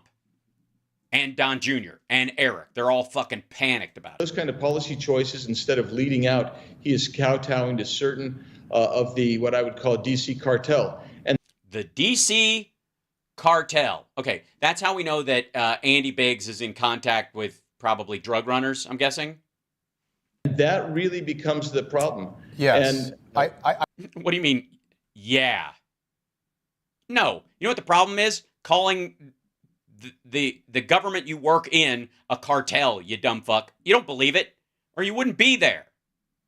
I understand that, but is that worth scuttling? Look at that. It's almost like I'm psychic. The presumptive Republican nominee's chances in November. Because right now, things are going pretty darn well for Republicans. No, they are not. The House should focus on keeping the House in November. Yeah, they've written that off. They don't want it. Look, we have, our fringe, our progressive caucus that believes that scuttling the entire government has value in and of itself. It's better if the whole thing fucking crashes, because what will be built by other people, by the way, not by them, but by other people's magical brow sweat, will be way better, and it'll fix all the problems that are really just there because everything's too complicated. Okay, there's an exact duplicate of that mindset on the Republican side, only it's 50% of the fucking House, of their part of the House. It's a quarter of the House. So it's a much bigger fucking problem. And a bunch of them are like, tear the whole thing down. That's how they think. Okay. Now, they don't mean it, because why wouldn't you just stay home and run your local government or be governor or comptroller or whatever the fuck? And trying to get Donald Trump elected when he officially becomes the nominee this summer at the convention. Well, that's a long way. Changing House Speaker again, I don't know how that helps any Republican, whether you're in the House, Senate, or running for president. Well, it helps all the other Republicans who aren't maggots. And there's a decent number of them. Their decency is in question because they follow along with this shit, but I would say that it helps those folks quite a bit. Anybody in a purple district that leans more red, it's a rosy purple, those folks absolutely get helped by this. Well, you may be right. I think job one is to get President Donald Trump reelected to be the president of the United States. Yeah, well, hopefully you'll do just as good a job as you did in 2020.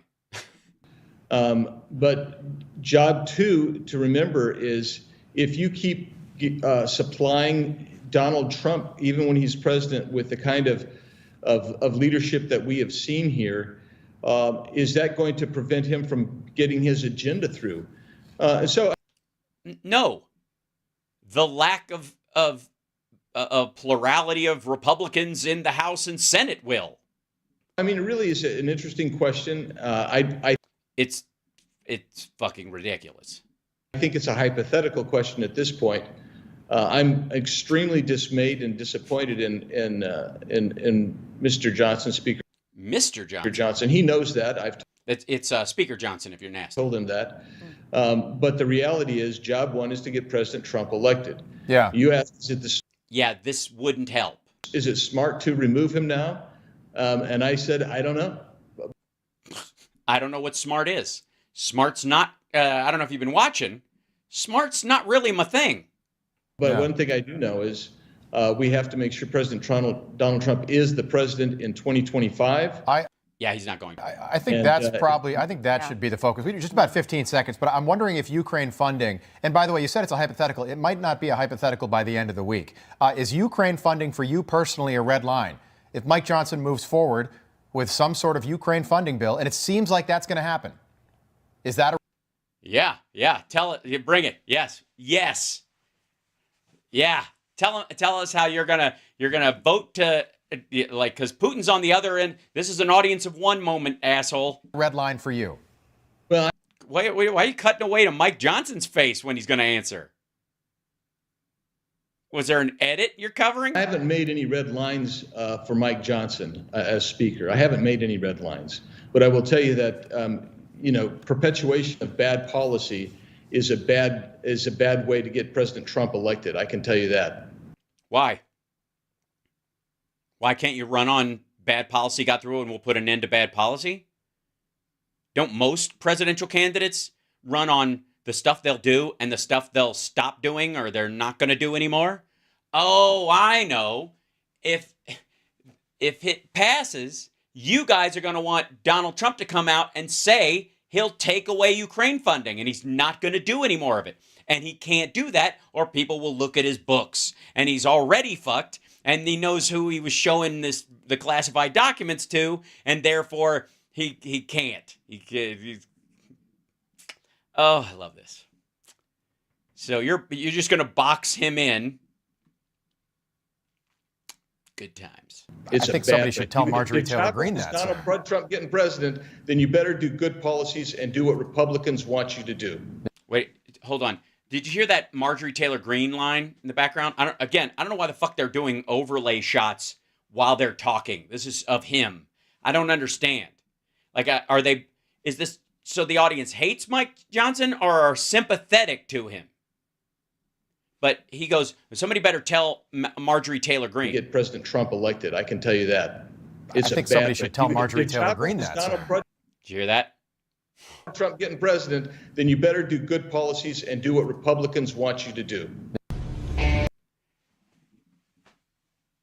Yeah, but the problem is, fuck me. If they do what these Republicans want you to do, he's going to have to run against those things, and he doesn't want to. Because he'll do it once he gets in. It's the same situation with Trump and abortion. It's the same situation. He doesn't want this to be something that he's judged on. That's why he punted to the fucking states.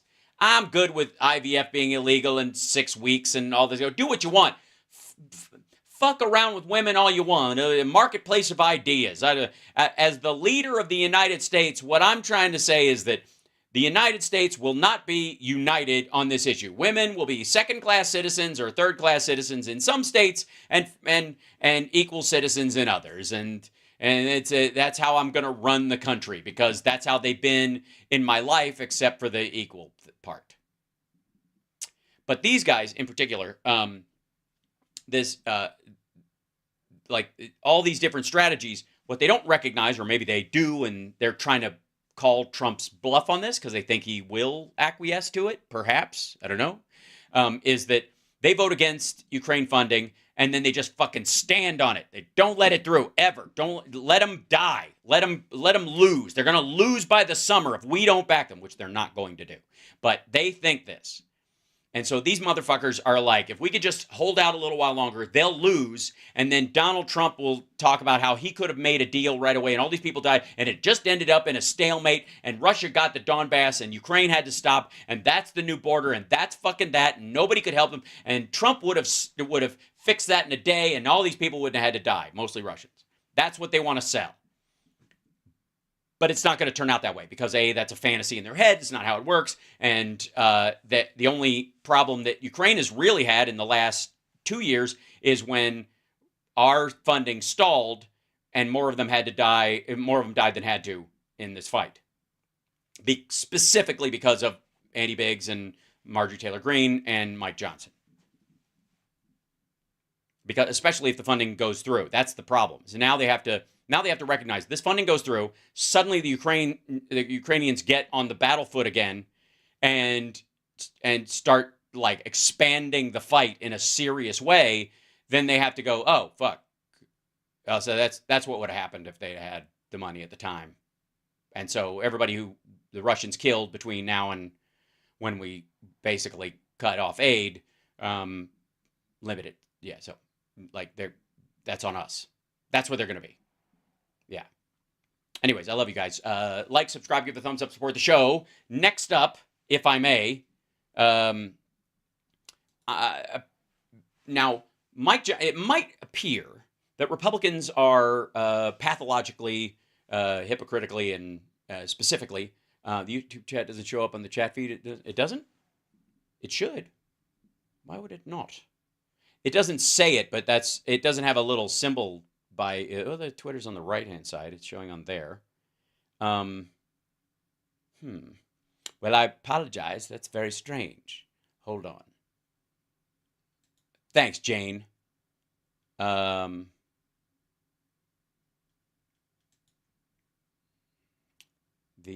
can bring them up. Yay.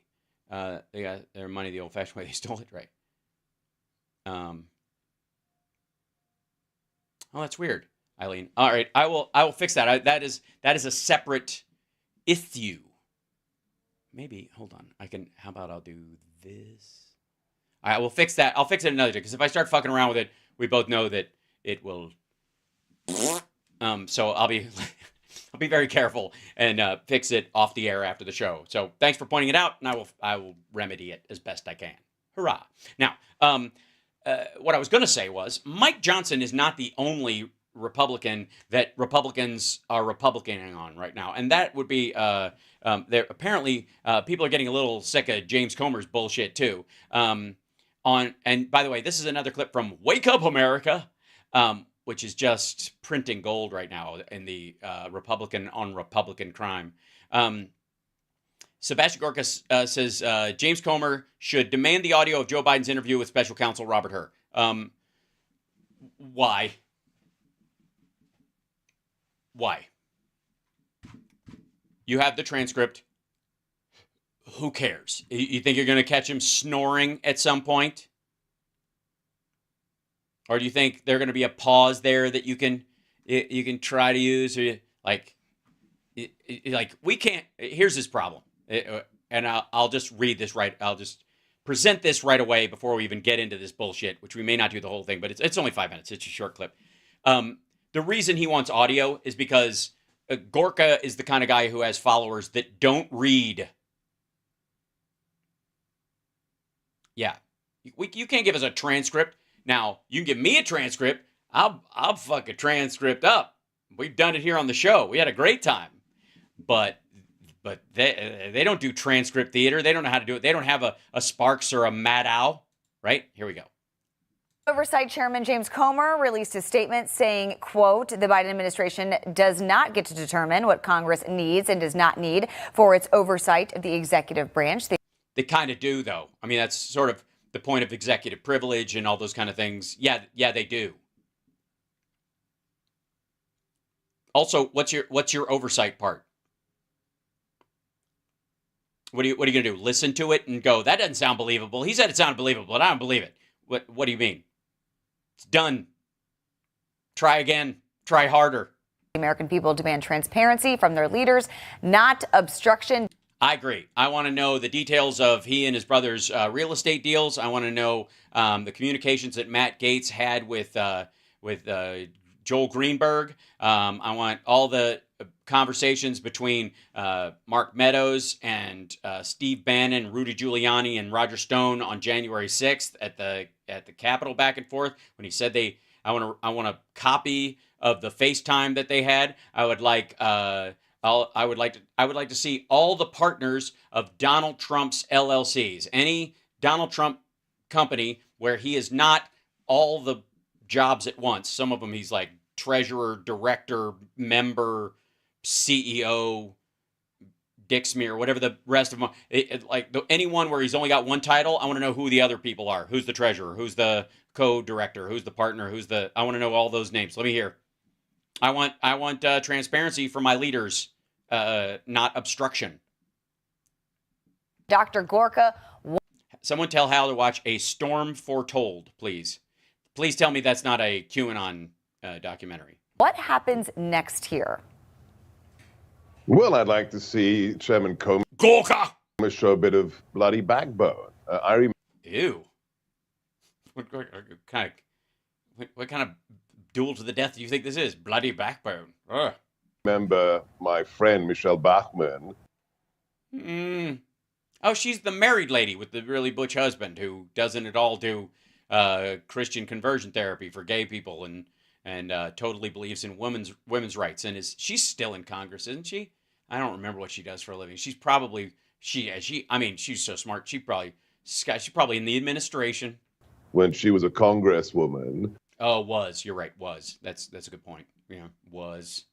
They illegally classified training documents that I had written for the FBI about jihadi ideology, unclassified documents. And the FBI didn't want to hand them over. They wanted to ban people like me from teaching at Quantico. What were these scribbled on a fucking napkin and they just didn't want to embarrass the fucking president? So what did she do? After asking the Attorney General and the Director of the FBI multiple times to see the documents, they refused. So what did Michelle do? Because she's a patriot. She marched over to the FBI headquarters, demanded to see the documents, and sat in the basement going through them until she found out the illegality of what the Obama administration was doing. So show some stinking backbone, Chairman Comer. The illegality of it?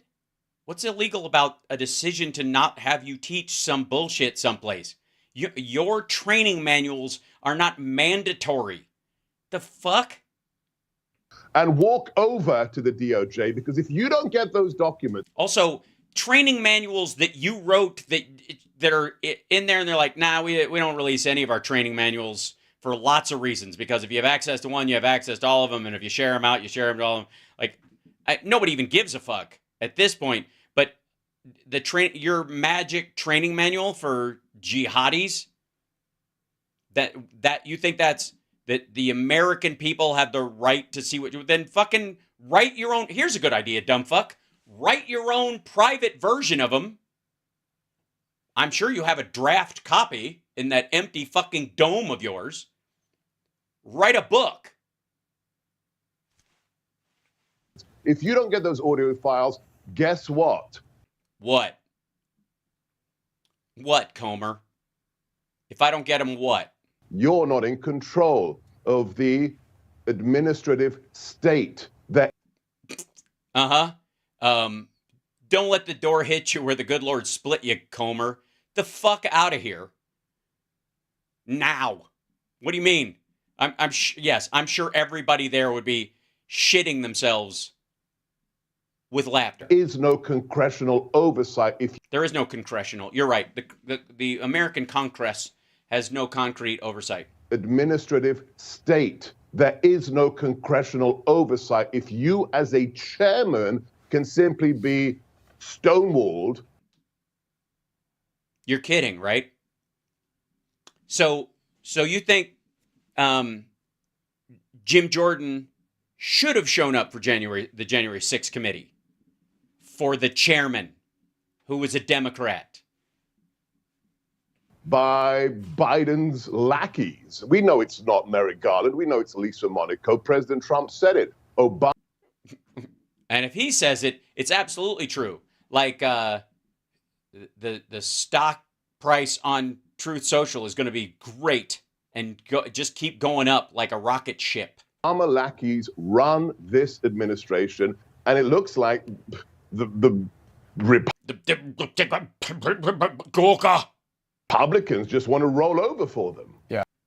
Well, I mean, I do have to admit that he's got a good point there, that Republicans in general, especially the current leadership or whatever, are a bunch of wusses, no backbone. And it's not even so much that they're weak, which they absolutely are, but that they're not even smart enough to outthink people who are clearly stupid and don't know what they're doing. I mean, a doddering old man keeps checkmating them, and it would be embarrassing if it wasn't obviously going to happen. I mean, what do you expect? And this audio, Dr. Gorka, it didn't read well. Imagine what it sounds like. Yeah, yes. Get used to that idea. Get used to imagining what it sounds like. You have it on tape. Fuck you. Why? In what world do any of these assholes think that if Donald Trump sat down for a deposition on anything, that they and Democrats insisted that they see audio or video of it and not just a transcript, that these assholes would be going, oh, come on. All right, well, you got to do it. I mean, fair's fair. Get the fuck out of here. It's going to be hugely embarrassing for the president. The interview lasted 5 hours. So if this is 5 hours. He sat for 5 hours. Sleepy Joe, who can't remember where he was, what he's doing. 5 hours. These motherfuckers made him sit down for this horse shit for 5 hours. And but this is right around October 7th, by the way. 5 hours. As embarrassing as it appears to be. Yeah, it's not.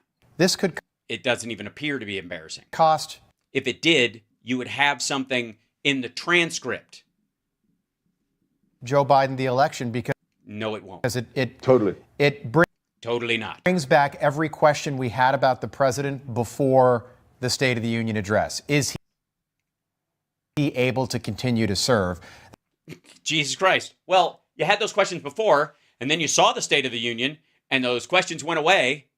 And here's what I want to do. Tell you what, this is a really easy way to do it. We'll sit you and Dingbat, I don't know who she is, and Shithead down for 5 hours. Ask you tedious questions for 5 hours straight. And if you can keep your composure and remember everything we ask you about, and you still have energy at the end of it to continue going on after the 4th hour, then I will listen to you talk about the President of the United States, who's in the process of dealing with the October 7th aftermath while this shit is going on. A myriad of other issues, including Republicans running roughshod over Ukraine funding and a series of other things, and the death toll that rose precipitously because of it. I'll humor you on that. The guy didn't remember when his son passed away, which was. Yes, he did. That's a lie. Yes, he did. That's a lie. And fuck this dude for daring to regurgitate that lie. Just a few years ago. Again, it could be hugely embarrassing.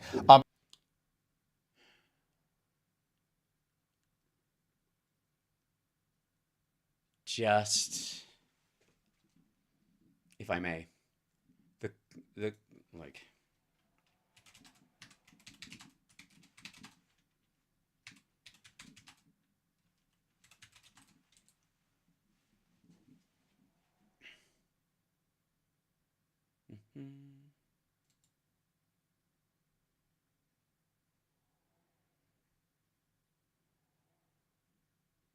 See.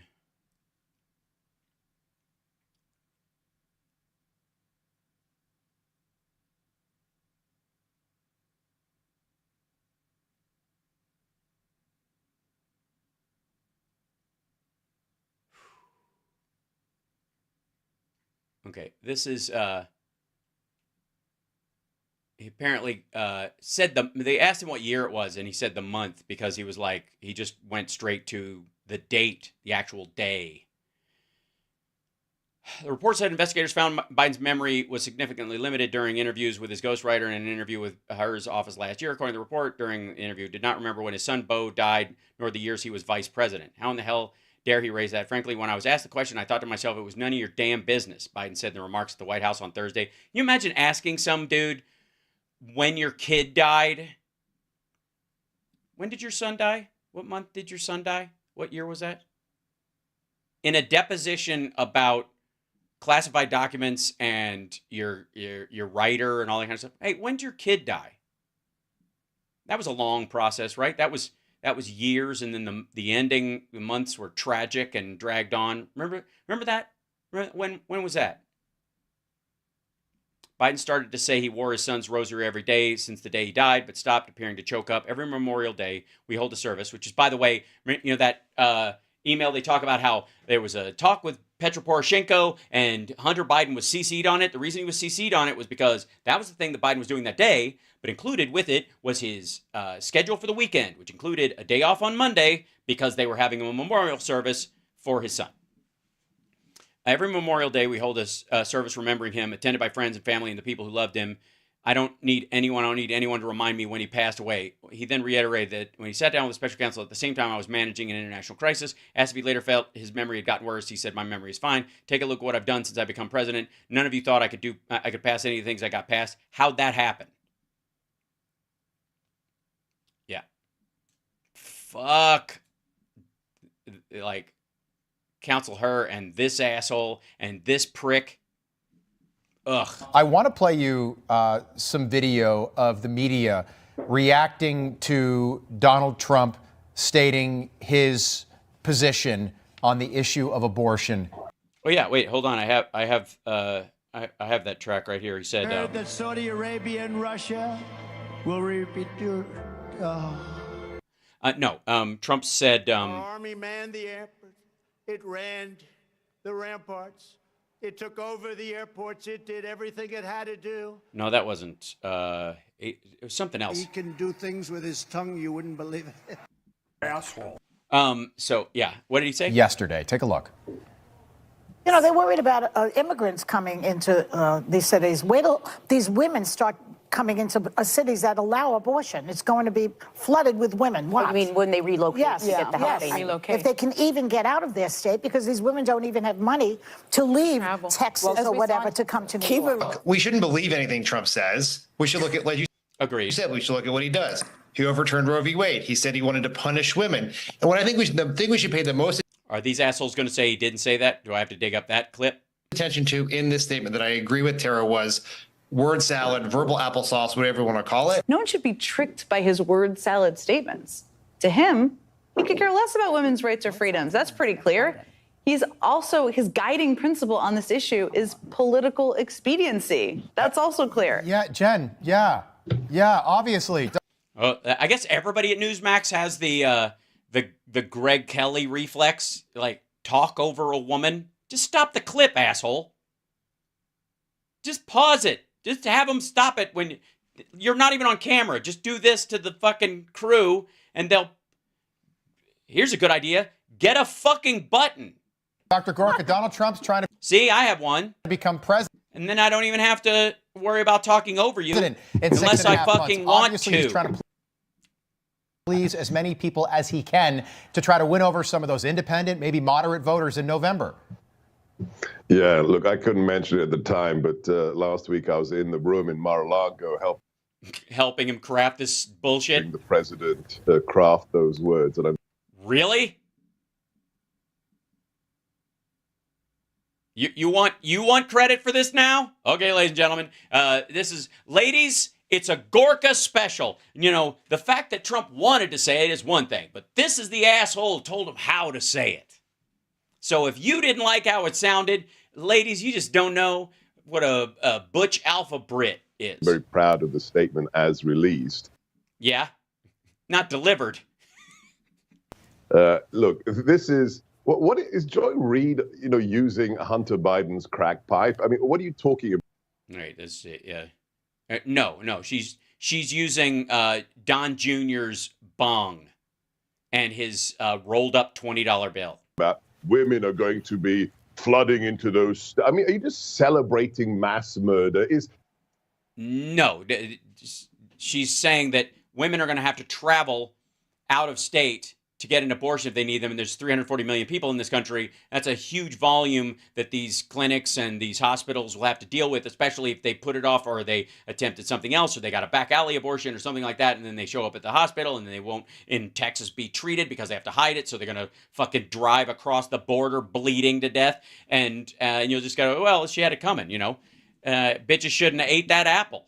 Is basically their argument. 900,000 abortions a year in America, simply not enough for you. As I told the president last week, and as it made it into his video statement.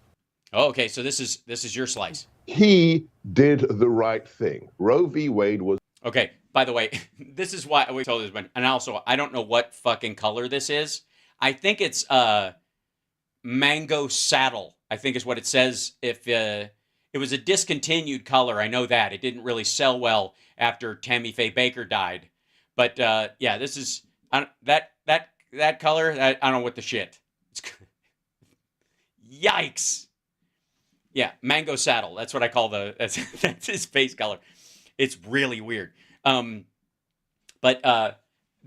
He's like, I told you guys before, Trump has this whole thing about, he's like, you guys made me do that. Everybody said do it. And so if I don't get elected because of this shit, it's all your fucking fault. That's what he's talking about. Okay, this is the argument he had with Gorka. Gorka's one of the people who's going like, no, everybody wants this. They may say they don't, but they don't trust me, Gorka. Garbage law, the penumbra in the Constitution of the right to privacy. That doesn't mean you get to kill a child inside the womb. They're not. They're not. And the idea that you refer to it that way speaks to how you think of more than 50% of the electorate and half the fucking people on this planet and your attitude towards them. Also, aren't you one of these assholes who shows up at gun shows after a school shooting? What was your advice to the NRA when every time there's a school shooting and these motherfuckers go, we need a gun show there like next week, otherwise we're going to lose the PR war. So are you one of the guys that fucking tap them on the shoulder and go, yeah, maybe not now? So what did he do? We are a republic of states, and he sent it back to the states. No. I got news for you. A law will be passed under Joe Biden that codifies a version of what was the protections of Roe v. Wade.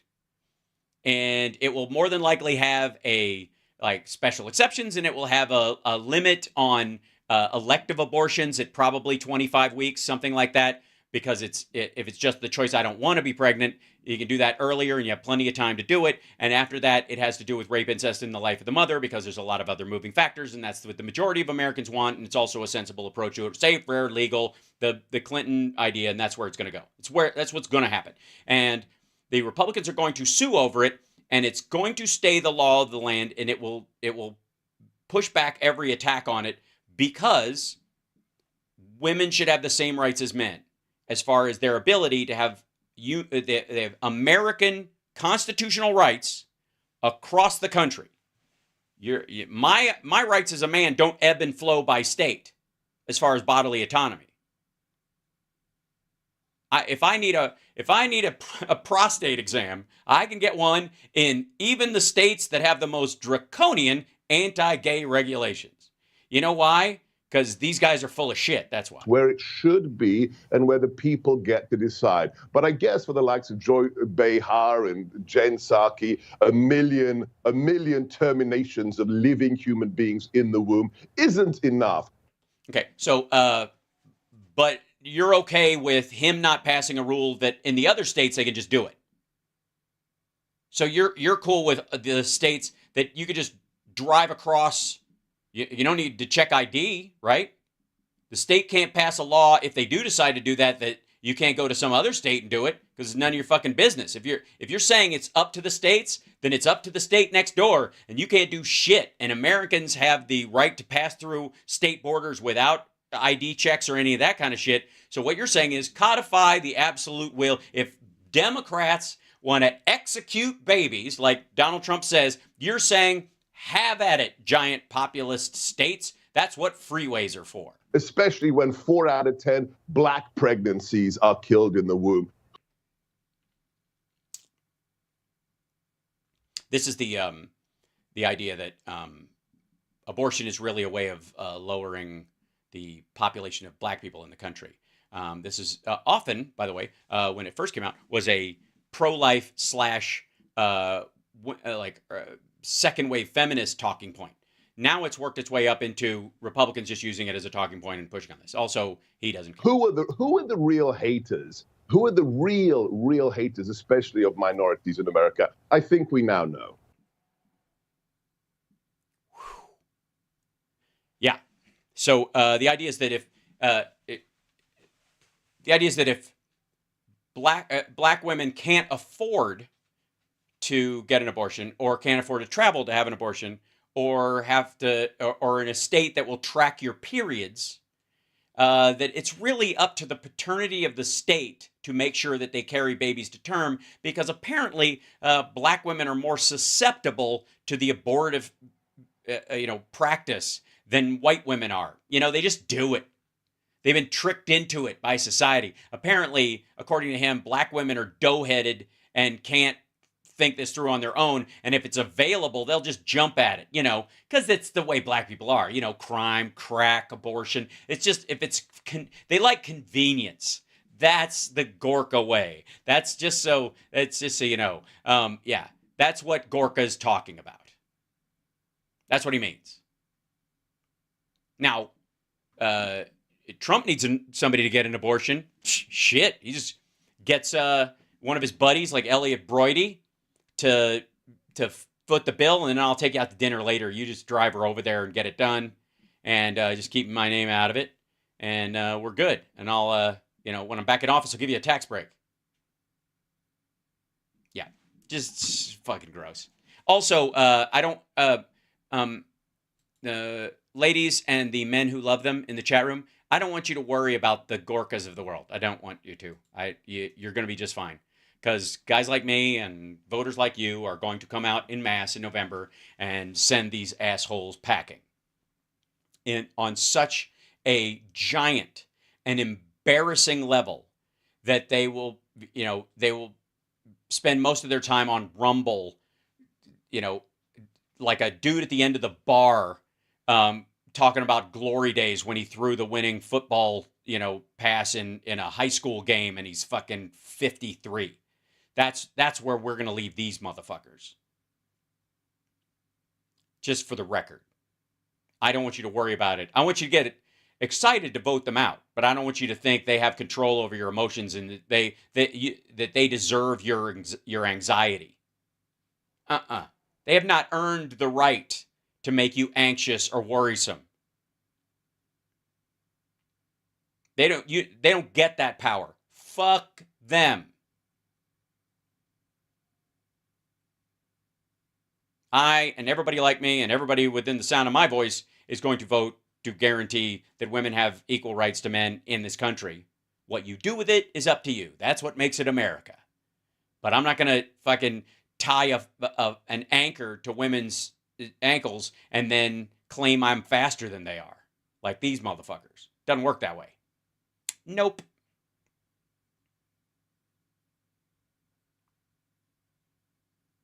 Oh, and for the record, I'm going to keep voting that way for my entire life. And I'm not going to throw away my vote on protest vote bullshit because, this time we're fine. Whatever. Hillary, it's not like Trump's really going to do that to the Supreme Court, even though he fucking said it. Ever. So, anyways, just saying. Now, there's a level of misery that came from... By the way, I want to also point out to you how pissed and aggravated he is and kind of like petty and kind of whingy he was.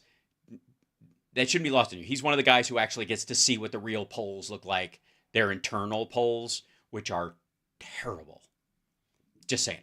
Okay, speaking of terrible, ladies and gentlemen, I give you the most miserable man on the internet, Greg Kelly, and his weird fucking fixation that Biden is a communist or something.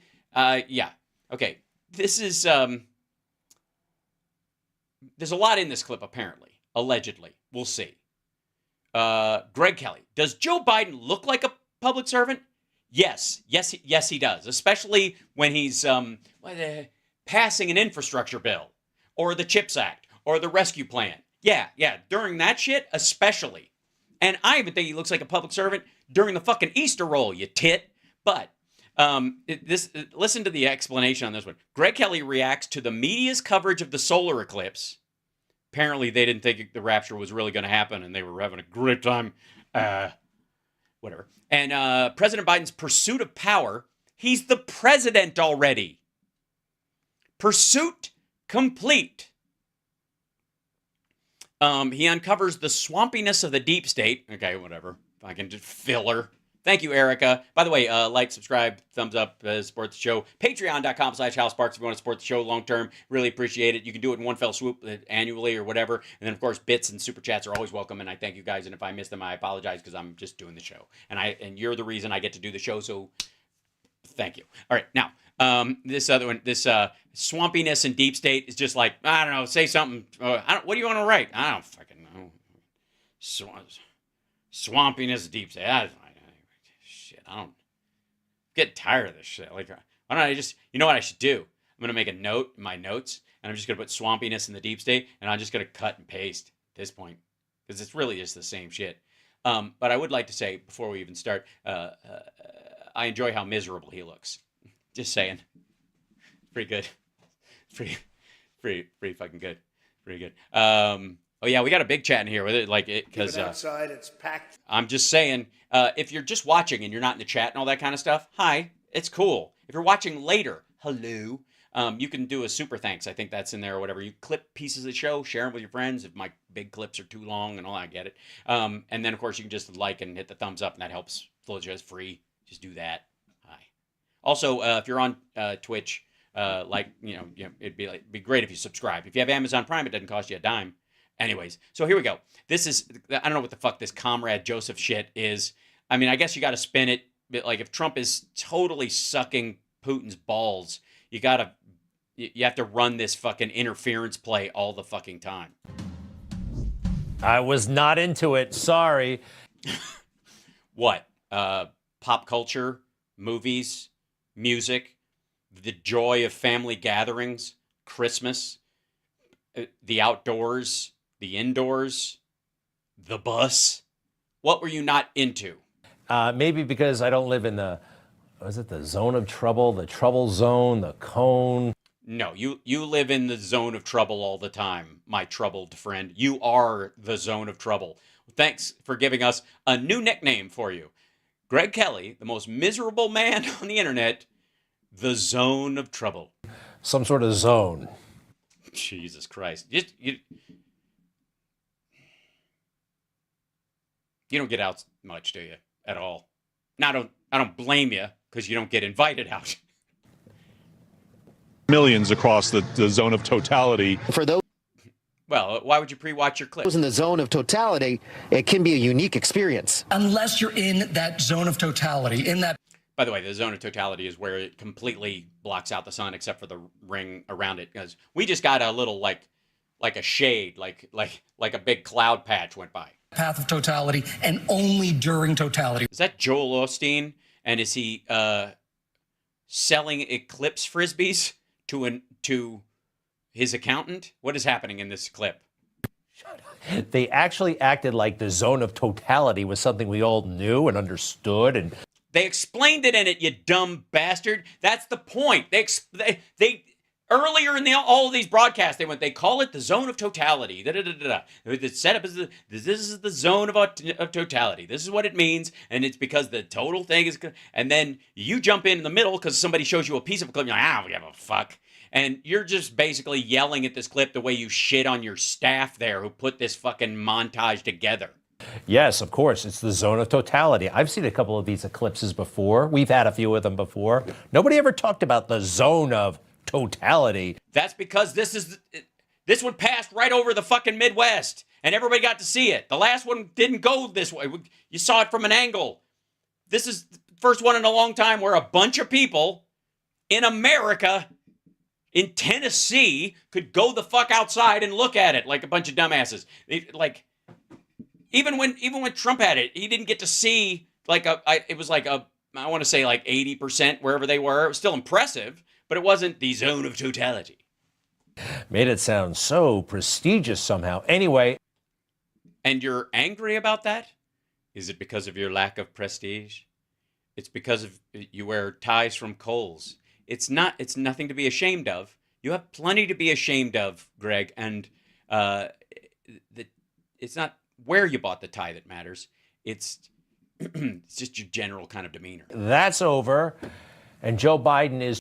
Yeah, but it's over, but obviously you weren't raptured, so we know a little bit about each other. Trying to ruin the country. Right. We should have been raptured, and we didn't. There was no rapture at all.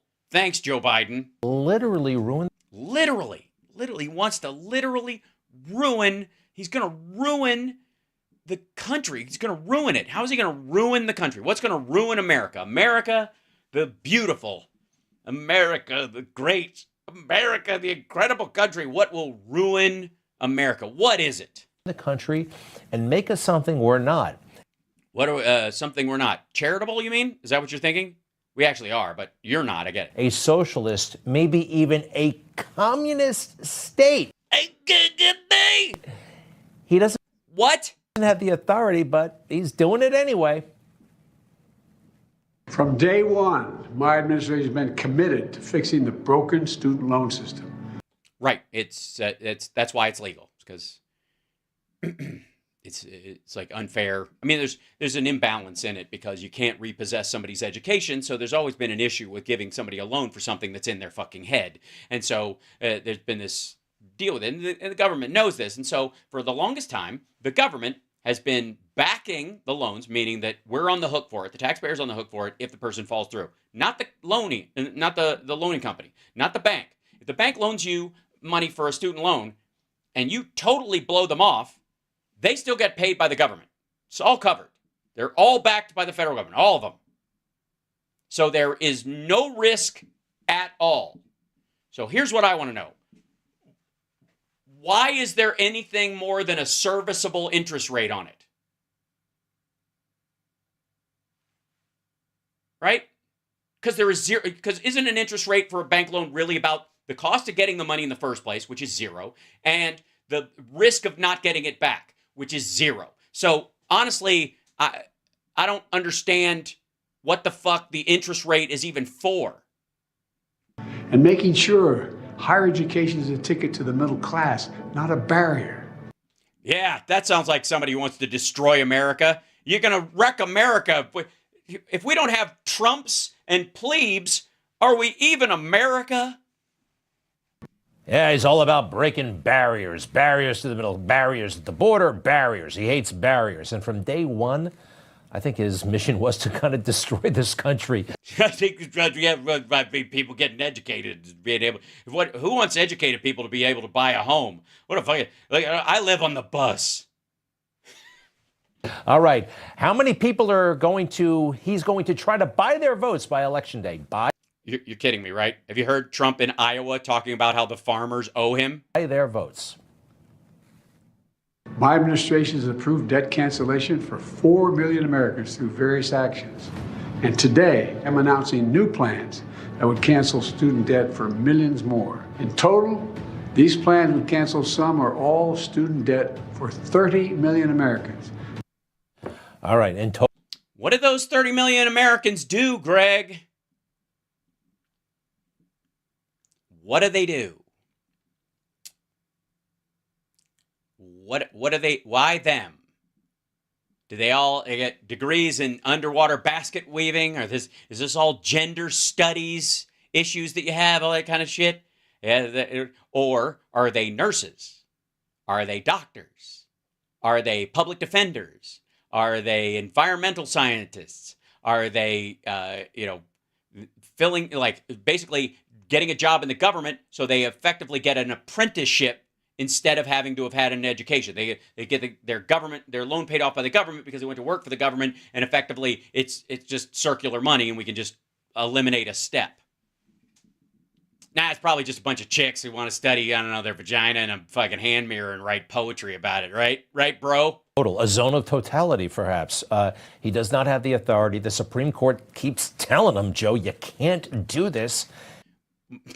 Well, first of all, they try to do it specifically through one particular method, and then they went, oh, okay, how have we done it before and it was legal? We've done it this way. Okay, if we want to do it the way we want to do it, it'd be like 80 million Americans would be forgiven, and they could just kind of start from scratch on this. We paid the money anyways. The money's been paid out. Let me be abundantly clear.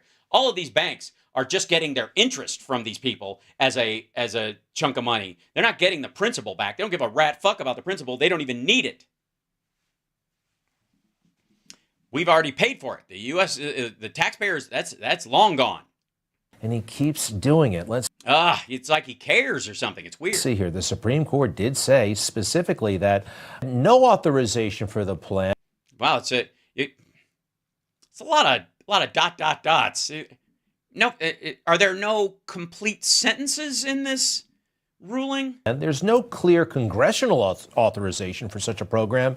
Joe is acting like a dictator, a dictator who wants his people better educated and free to invest their money in material goods like a home or a car or further education. How many dictators forgive student loans? Really? I'm sure there are some. I mean, I know Mao Zedong, for example, forgave a lot of student loans by basically killing anybody with an education. Pol Pot did it too. Pol Pot wiped out a lot of people's debt by wiping them out. I'm sure they had, education bills or whatever, and now they got hacked to death, and so they didn't have to pay them back. So that was, I guess, that's not quite what I'm talking about. Autocrat, and we don't have that kind of system, at least not yet. Well, I'm sure that you've read what they're going to do, Greg, and you can dissect it for us and explain what the holes in the strategy are that you could just wedge in there and pry it apart. This website, by the way, is called studentaid.gov. What the hell? I mean, it just sounds communist. You know what I mean? Students, it sounds like some sort of uprising on a web server. Good luck navigating the thing. Well, it helps to have an education, Greg. And I'm sorry it was so complicated for you because you're a fucking moron. Good luck navigating the thing. I think I'll be all right. Let me guess. There's menus, and you can click on stuff and say, I want to apply for aid using the FAFSA form. I can do that. How about learn about public service loan forgiveness, which would be what Joe's talking about specifically. Enroll in an income-driven repayment system, which is already in existence, and therefore people were denied the ability to do it for a long time because Republicans didn't like it, so they hamstrung it during the Bush administration and during the Trump administration, and so you get it back on track, and suddenly people qualify, and there you go. View your loan information. I don't know what the fuck that means. I wouldn't even click on that. That's just fucking scary, bro. Yeah, you're right. Debt relief information. I wonder what's behind that button. It's so confusing. View frequently asked questions. This page was built for Greg. By the way, Greg, I know you clicked on that, and what the fuck wasn't one of the questions? Is this communism? They probably didn't list that. I think the same guy who came up with the Obamacare website came up with this one, so maybe we'll be able to save some money after all, because no one's actually going to be able to, get through all those applications. It is a big pain in the neck.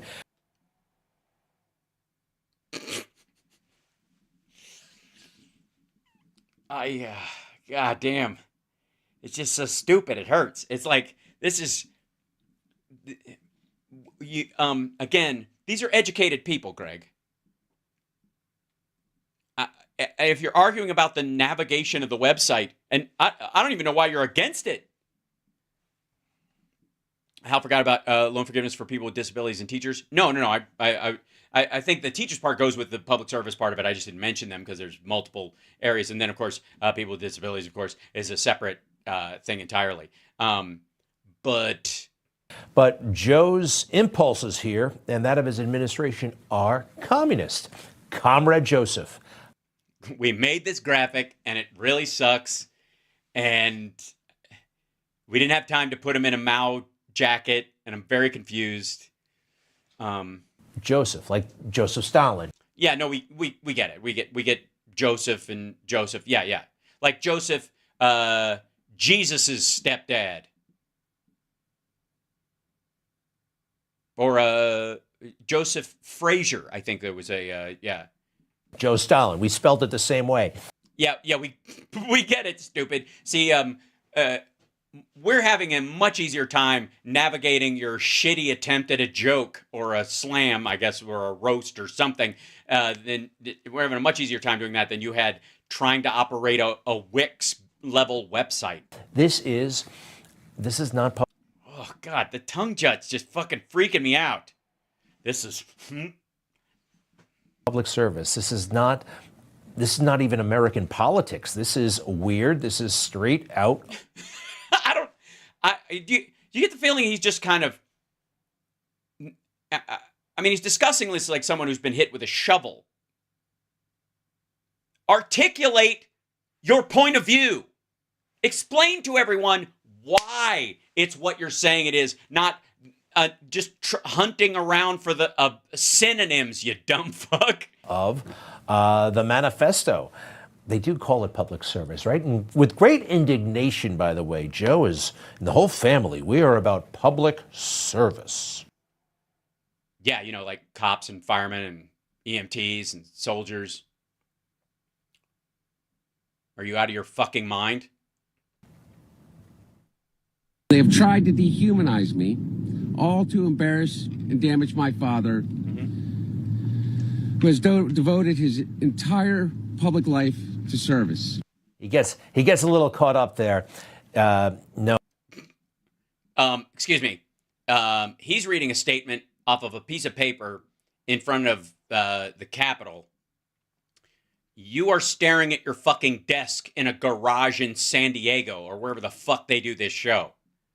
And you're having way more difficulty explaining what the fuck you're even on about than he is. Oh, and I was going to show you how Joe is not involved in public service in a moment. Okay, great. Show me how he's not involved in public service as the President of the United States and Senator and, yeah, it's great. We all kind of and Vice President know that, but no, you don't. And remember, it's not service, it's power and money for them. Hunter even said it in a text to Devin Archer. Bidens are different, and you are a Biden. It's the price of power, and the people questioning you truly have none. Does that sound like somebody who has public service on his mind? No, it's not Joe saying it. He's never served in office. He's a private citizen. He's talking to Devin Archer and apparently on crack at the time. Does Joe Biden look like a guy who's a... By the way, does Trump look like a guy who's a public servant? Are you out of your fucking mind?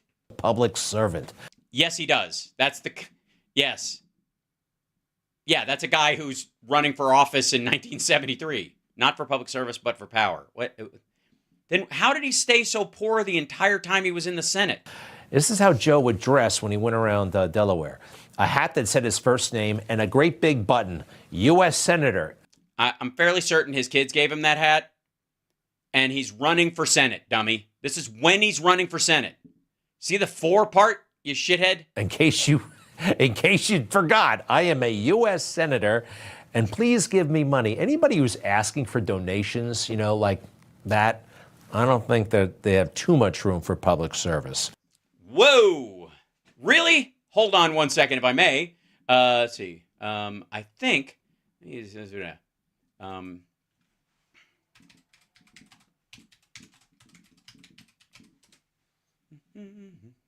see.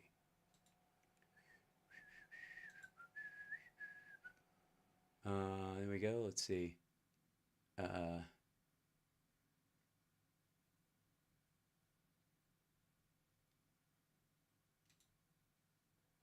think this is it.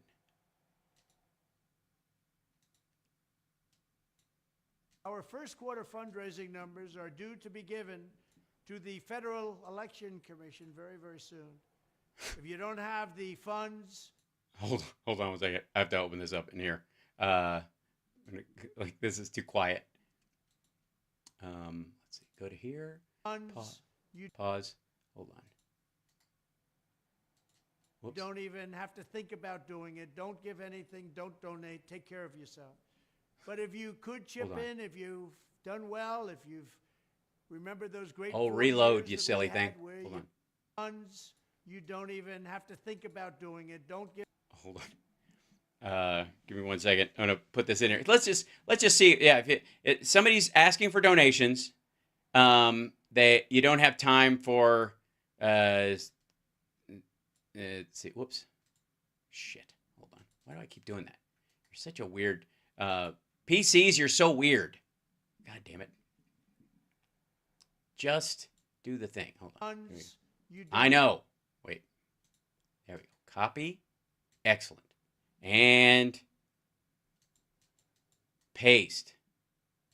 There we go. Cool. Now. Just in, Trump asks for donations but has a message for those who do not have the funds. Don't worry about it. We have all we can get from Russia. Funds, you don't even have to. Our first quarter fundraising numbers are due to be given to the Federal Election Commission very, very soon. If you don't have the funds, you don't even have to think about doing it. Don't give anything. Don't. Everybody's stealing my fucking. I have a genuine sentiment, and everybody's piggybacking on it. It's fucking annoying. Donate. Take care of yourself. Yeah, take care of yourself, because we're in hell. But if you could chip in, if you've done well, if you've remembered those great 4 years that we had where you made a lot. But you still have it. You maybe even because it's a stock market, you've done even better. You probably have more leftover money than you did when I was running things. So can I have some? We need your help in posting massive numbers because the other side will spend billions and billions of dollars to stop us. Billions and billions. Aren't you rich? That's the only thing that can possibly stop us. They raise just the fundraising, Democratic fundraising. So much money. Oh, they do. They raise so much money. It's like everybody likes them. It's like, fine, you're popular. I get it. From many of the wrong people. Uh-oh.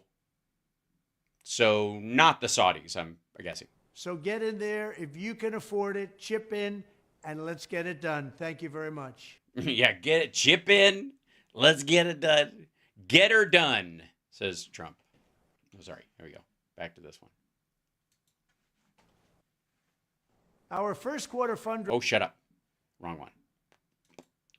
No. All right. What else do we have here? No is right. Biden at rest. What's that all about? Biden at rest. Oh, yeah, the Biden rest stop. Yeah, this is not public service either. Getting federal funds for a rest stop on I-95 in Delaware. You're kidding me, right?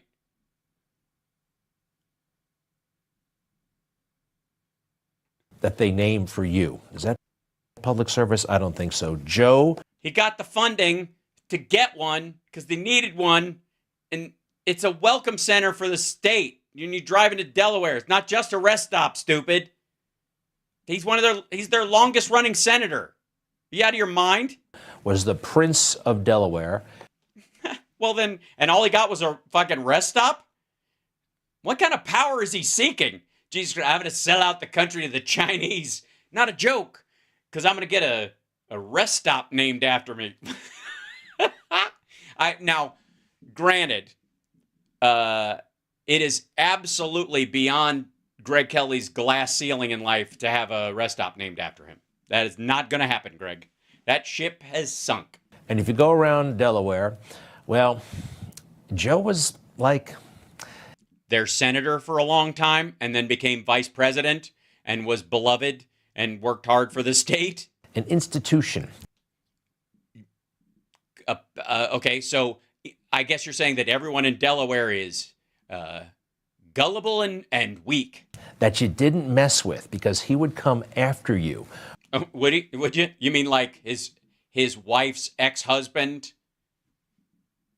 We've demonstrated that many, many times on the show. Yeah? Who was that? Who did they come down hard on in the brutal state of Delaware? It's almost like Joe was some sort of, not an aristocrat. The aristocrats. Almost like a communist. Yeah, there's a thin line. You know, I can see how you get those mixed up. Yeah.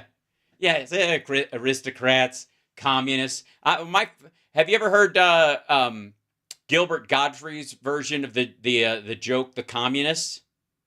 It's amazing. He told it. He didn't tell it like it was a different joke after 9/11. He told it right after I think it's like one of the hurricanes. I think Just the punchline is the communists, right? The communists. Almost like the communists of the old Soviet Union. Almost, yeah. White hair. I mean, he's not wearing glasses. He's in a suit. He's obviously got an American flag instead of whatever the fuck this is. Who? He even reminds me of one right now. Why? Seriously, he looks like the last string of leaders they had before Gorbachev. No, he does not. What? What? I think we have, look, I think we've reached the point where Greg can no longer claim that anyone has TDS. This is BDS if I've ever seen it. This is Biden derangement syndrome. You couldn't even Photoshop some medals, some fake medals on his chest? How does he look like him? What are you talking about? The first one. Trump literally tries to look like Mussolini in pictures because he doesn't like what his nut looks like, and he doesn't like his jowls. So like he does this to try and hold his chin up because he has low self-esteem. It was Yuri Andropov. That's right. Nothing like him, just in a suit. I don't know. Could you at least use a black and white photo of Joe? Or Konstantin Chernenko. Nope. Wrong on the eyebrows. Honestly, it looks a lot more like Trump. I gotta say, it looks like it's like Trump and the premier of Kazakhstan had a baby, and still missing the 2 magic medals. And Leonid Brezhnev, remember him? Yeah, I do, but not because he looks like Joe Biden. What are you? This is amazing. Joe talks the way the Soviets used to talk. Huh? I've missed his Russian accent, maybe. Grand exaggerations. Oh my God. You're kidding. Grand exaggerations, you say. Joe. Grand. I know words. I have the best words. Joe has grand exaggerations. Obama. I know words. I have the best words. Grand exaggerations, like like passing a cognitive test that they use on people who've been hit by a car. Everything is fine. Don't worry. And look at the body language. It's straight out of Moscow, 1970. What? It's also right out of 3rd grade. I have a 3rd grade picture of my hands crossed over for a straight ahead picture of this. It's a lean in. What are you talking about? Before getting an update from my supply chain task force, I want to say a word about the progress our economy's made this year. Nearly 6 million new. Oh, there was an edit. What was that edit about? Why are you gonna crossfade? I want to say a word about Watch the this. progress our economy's made this year. Nearly 6 million new So are they gonna? We'll see if they edit this one because they're gonna try and make it look like jobs. A record number for a new president because of my staff and my cabinet. We're making progress. We got a way to go. We're making progress. I see Marty Walsh. It's the same thing. It is the same thing that they were doing for a long time. It is. Play the other guy. What? No, you don't get to. No. You just go, take a look at this from Leonid Brezhnev. This is where he thanks. I'd like to thank Marty for coming up with the great, for the Gulag cleaning program. Great stuff. We had bodies piling up all over the place, but we're making progress. And Joe's rise in politics is straight out of communism. You know, you start small with the party and you get bigger and bigger and bigger. What? Oh, well, I guess, yeah, it's the bigger and bigger part that he's confused by because Greg started out in like, I guess, morning TV in New York, and now he's dropped off to Newsmax and then lost his time slot to Greta Van Susteren. And you make great, big, grandiose statements that are Jesus Christ are actually lies. Oh, you mean like the entire Trump presidency? This is amazing. Уходящий год оставил The year that ends has left a good mark. добрый след. Вступили в строй сотни предприятий. Hundreds of companies started operations. Проложены новые New highways were launched. Поднялись. And new cities erected. Yeah, that new cities erected. I mean, that I got to say, that sounds a lot more like Trump's attempts. Once it was reluctantly aroused. It was hard to get it aroused, and it is hard to get it aroused, but we got it aroused. Michigan gave us Motown, gave us Motown, gave us the Mustang. We're honored to have with us today our amazing Vice President, Mike Pence, and his wonderful wife, Karen. And, I mean, I like the kind of majestic poetic talk about America. Yosemite. Mm-hmm. That's better than a brick because you can't throw a brick. It's too heavy. Yeah, absolutely. They're not allowed to be offensive, unfortunately. All right. I know that type is kind of hard to read, but, you know. Because you're, viewers of the Greg Kelly Show and reading in general is a challenge? Oh, yeah, we just opened this factory. We just opened this roadway. Everything's great. Everything's fine. No, it isn't. By the way, the exaggerations coming from him were like off the charts ridiculous. They were Soviet level propaganda. Why don't you just play Baghdad Bob and then make your point that everything's shit? Trump is right. The country's an absolute horror. Don't go outside, especially to look at the fucking eclipse. You'll just get murdered and mugged and raped after you've been murdered. And then some cannibal will eat you that's high on Krakenil or something. Things not good over there. And things not good over there. Really? It only takes you that long to lose your ability to speak? They haven't been, and they still aren't. Navalny, the guy they arrested. The guy they arrested? He's dead. Their political opposition, a guy named Navalny, and it is very much there's a Trump correlation big time. No, there isn't. You know what they got him on first? They found him embezzlement. He was embezzling money from his own company, accused him falsely, we believe, of stealing $500,000 worth of timber, and they gave him a 5-year prison sentence. You know, that guy could have run against Putin and won. Sound familiar? Jesus Christ. No. They sprayed poison in his fucking face. They arrested him because he fled the country for medical care and then came back to the country. Let me ask you, really, if Joe Biden hired assassins to spray poison in Donald Trump's fucking face, and he survived it by flying out of the country, do you think that motherfucker would ever come back? Or do you think he would live in a hotel in Saudi Arabia? This is the way they roll over there. They also say things like, what happened in Afghanistan wasn't a loss. No, it was the greatest strategic withdrawal in the history of the world. That's what they call it, with a straight face. Who? Lloyd Austin, that Kirby guy at the podium. That Kirby guy. And this is security, the border. This is a secure border. We've all heard Kamala Harris, there may be challenges, but that's on the Mexico side. The border is under control. And Ashley Babbitt was somehow the one that got away.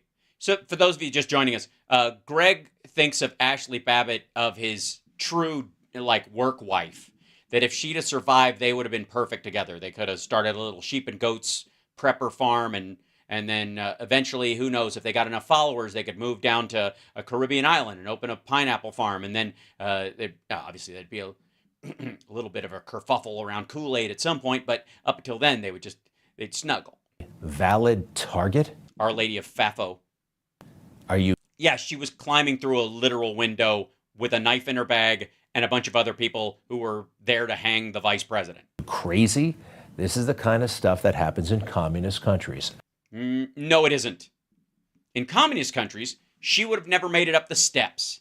And in communist countries, you'd be dead already for even promoting her. You're a silly person. Stop pretending that you live in some sort of draconian, authoritarian nightmare. You asshole.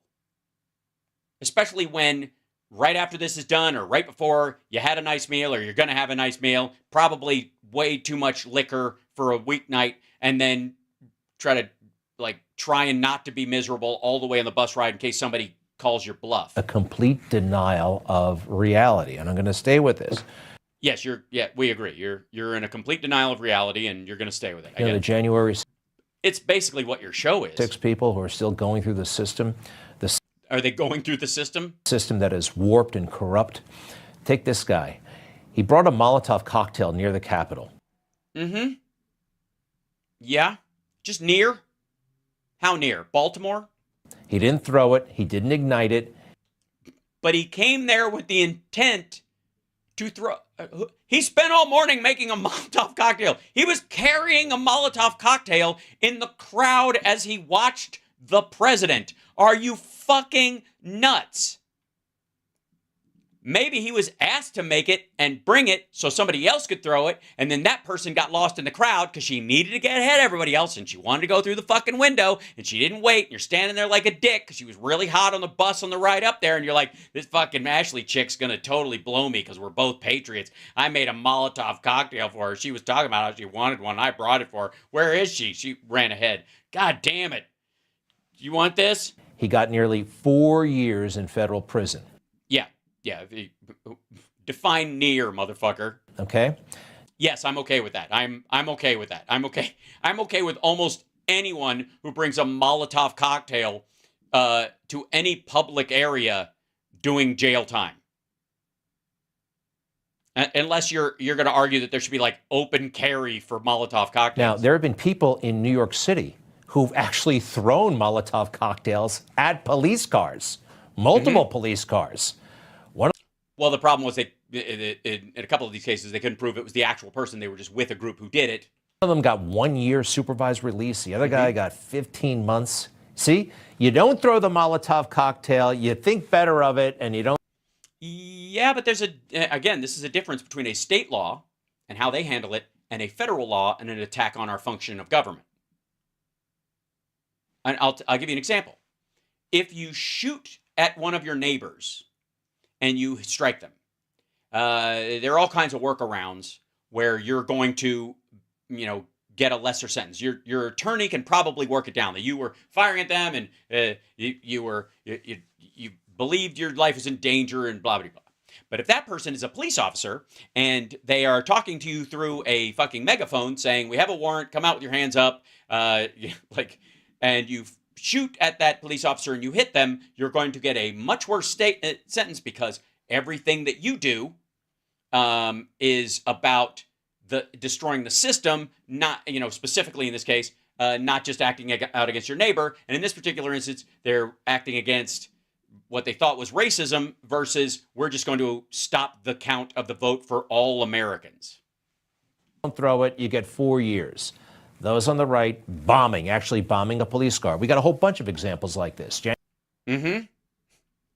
75 days. Right. Stole a fucking podium. By the way, you do realize to get into the Capitol, you had to step over the blood of police officers. Or I suppose if you went through a window, broken glass. Destroyed property. You had to go through destroyed property or over police officers. You had to do it at some point. Or officers that had been assaulted and therefore had to move back, that they had retreated and pulled the officers out of the way, and you're walking over the area that they were guarding, and you're just like, I just walked right in. Yeah, because the 13 people ahead of you beat the shit out of the cops and were trying to kill them and were nearly successful, and you're just taking advantage of that. Again, I guess the rule is if 5 people break into Greg Kelly's house, the only person, according to Greg Kelly, who broke the law is the person who smashed the window or kicked in the door. Everybody else is an accidental guest. January 6th. Remember this guy? 75 days in prison. How about during Black Lives Matter? Technically jail. This individual brought explosives, firecrackers, flammable liquid to a BLM protest. Right? Firecrackers. What's flammable liquid? What qualifies? Alcohol? Ignited some of them and got a Ignited some firecrackers? 1-day prison sentence. Just 1 day. Yes, and then they got supervised release and all this kind of stuff because they pled out and they said, I won't do it again, and they didn't do it again, whereas the people on Jan 6 went, fuck you, if you let me out, of course I'll do it again. Big old Barnett. He didn't break into the Capitol. He didn't hurt anybody. Yes, he did. He benefited from the assault on police officers. That's the point. That's like saying Al Capone takes a hit on somebody. He's not actually, harming anyone. He's just taking, now he just has some extra territory. He embarrassed Nancy Pelosi. No, he didn't. He embarrassed your party, and he's embarrassing you right now, and you're embarrassing yourself. Fuck that dude. Oh, my goodness. His feet up on her desk. These 2 individuals burned down a Wendy's. What did they get? Well, they're still black, so they have to deal with that and the situation that they felt that they were in, which is, I don't know what they have against Wendy's in particular. I think this is the Wendy's where a guy was shot, and that's what they were reacting to, right or wrong. They're not going to go around destroying Wendy's. They don't have a thing against Wendy's. They will, if they reoffend, they'll go back to jail for a long time. This guy, however, believes that our government should come down and said as much in court and therefore was sentenced accordingly. 150 hours of community service. 5 years supervised release. This is. Did he have to do it? I guess that's a good question. Hold on. Back the fuck up. Why doesn't he have to do community service? This motherfucker should have to, polish the toilets on the Democratic side of the Congress. How about that? He's got to polish all the seats with his toothbrush that he has to use at the end of every day. 150 hours of community service. This is. Also, the burning down of a Wendy's will not affect the election of the United States of America. And at no point was the vice president in danger of being murdered in that situation. This is not right. This is bizarro world. I don't know if they're that bad in Russia or the Soviet Union. Next. A remarkable story breaking today. A group of retired generals are sounding the alarm on what it would mean for American democracy should Donald Trump win at the Supreme Court over his bizarre claims of complete presidential immunity. In a brief to the Supreme Court. Yeah, which is, again, this doesn't work to your favor, Greg, when you're talking about Biden's a dictator or a monarch or whatever, because that's what this asshole's wanting to do. They write this today, quote, the petitioner's theory that the president is absolutely immune from criminal prosecution, if accepted, has the potential to severely undermine the commander-in-chief's legal and moral authority. All right. To lead the military. Is your first time seeing it? You don't do your homework, do you? Why don't you do your homework, Greg? The military should be staying out of this one, but they're swampy. They lose wars.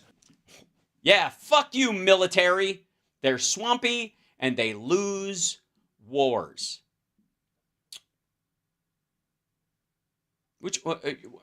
Here's a good idea. Don't tell us that. I'm not in the military. I happen to think the military are people who often put themselves in harm's way and are willing to die for our way of life and all that. So I default to giving them respect. And then if in particular an individual there's a problem with them, then I'll work that out on that level. But don't, I'm able to make a discerning judgment about individual human beings. I would suggest you go into a bar, probably near a military base, and just yell that into the room. So they're involving themselves, all right? So many generals are absolutely terrible. They have no business signing on to a brief about January 6th, but a bunch of them did. But I got to tell you something about them. All right, tell us about them, Greg. Don't trust them. No, don't trust them. Okay, I won't. I'll have someone else watch my. Let's take a look at those who signed this brief before the Supreme Court that President Trump should be immune for the actions on January 6th. Yeah, no president should be. That's their point. By the way, they're not just this fucking idiot. They're not just talking about Trump would lose all moral authority. All presidents would. He's the civilian leader, and his separation from the ability to abstractly use military force as a tool to murder his opponents or anybody he didn't like is fucking terrible. It's antithetical to the entire fucking concept of America. Good Lord. And it's a complicated question. Is it?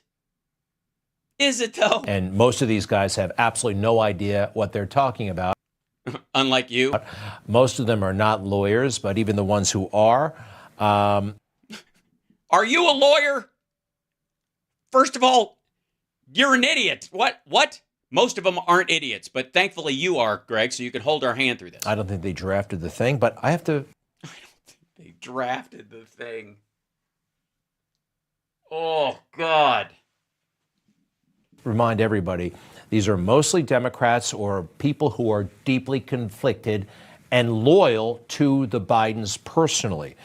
Why? What are you talking about? Why would you have to be loyal to the fucking Bidens to not want the president of the United States to not be a fucking monarch? Let's start with the... It's literally, these are the people who sign up to die so that we're not run by a monarch. I can't. Oh boy. Ray Mabus. That's it. Jesus Christ. You don't know their names? His name? He's a former governor, I think, of Mississippi. But he was appointed by Clinton and Obama to big jobs, including being the ambassador to Saudi Arabia. Now I want to go to a guy named Chuck Krulak, who at one point was the commandant of the Marine Corps. But when he left the Marine Corps, he joins MBNA Bank in 1999. That is the largest employer in Delaware. He's from Delaware. And boy, do they want to stay on Joe Biden's good side. Absolutely. There is a relationship there, or at least there was for many, many years. In fact... What, you mean there isn't now that he was vice president and president? Like, we're only interested in power when it stops at the senatorial level. Hunter Biden worked at MBNA. Yep.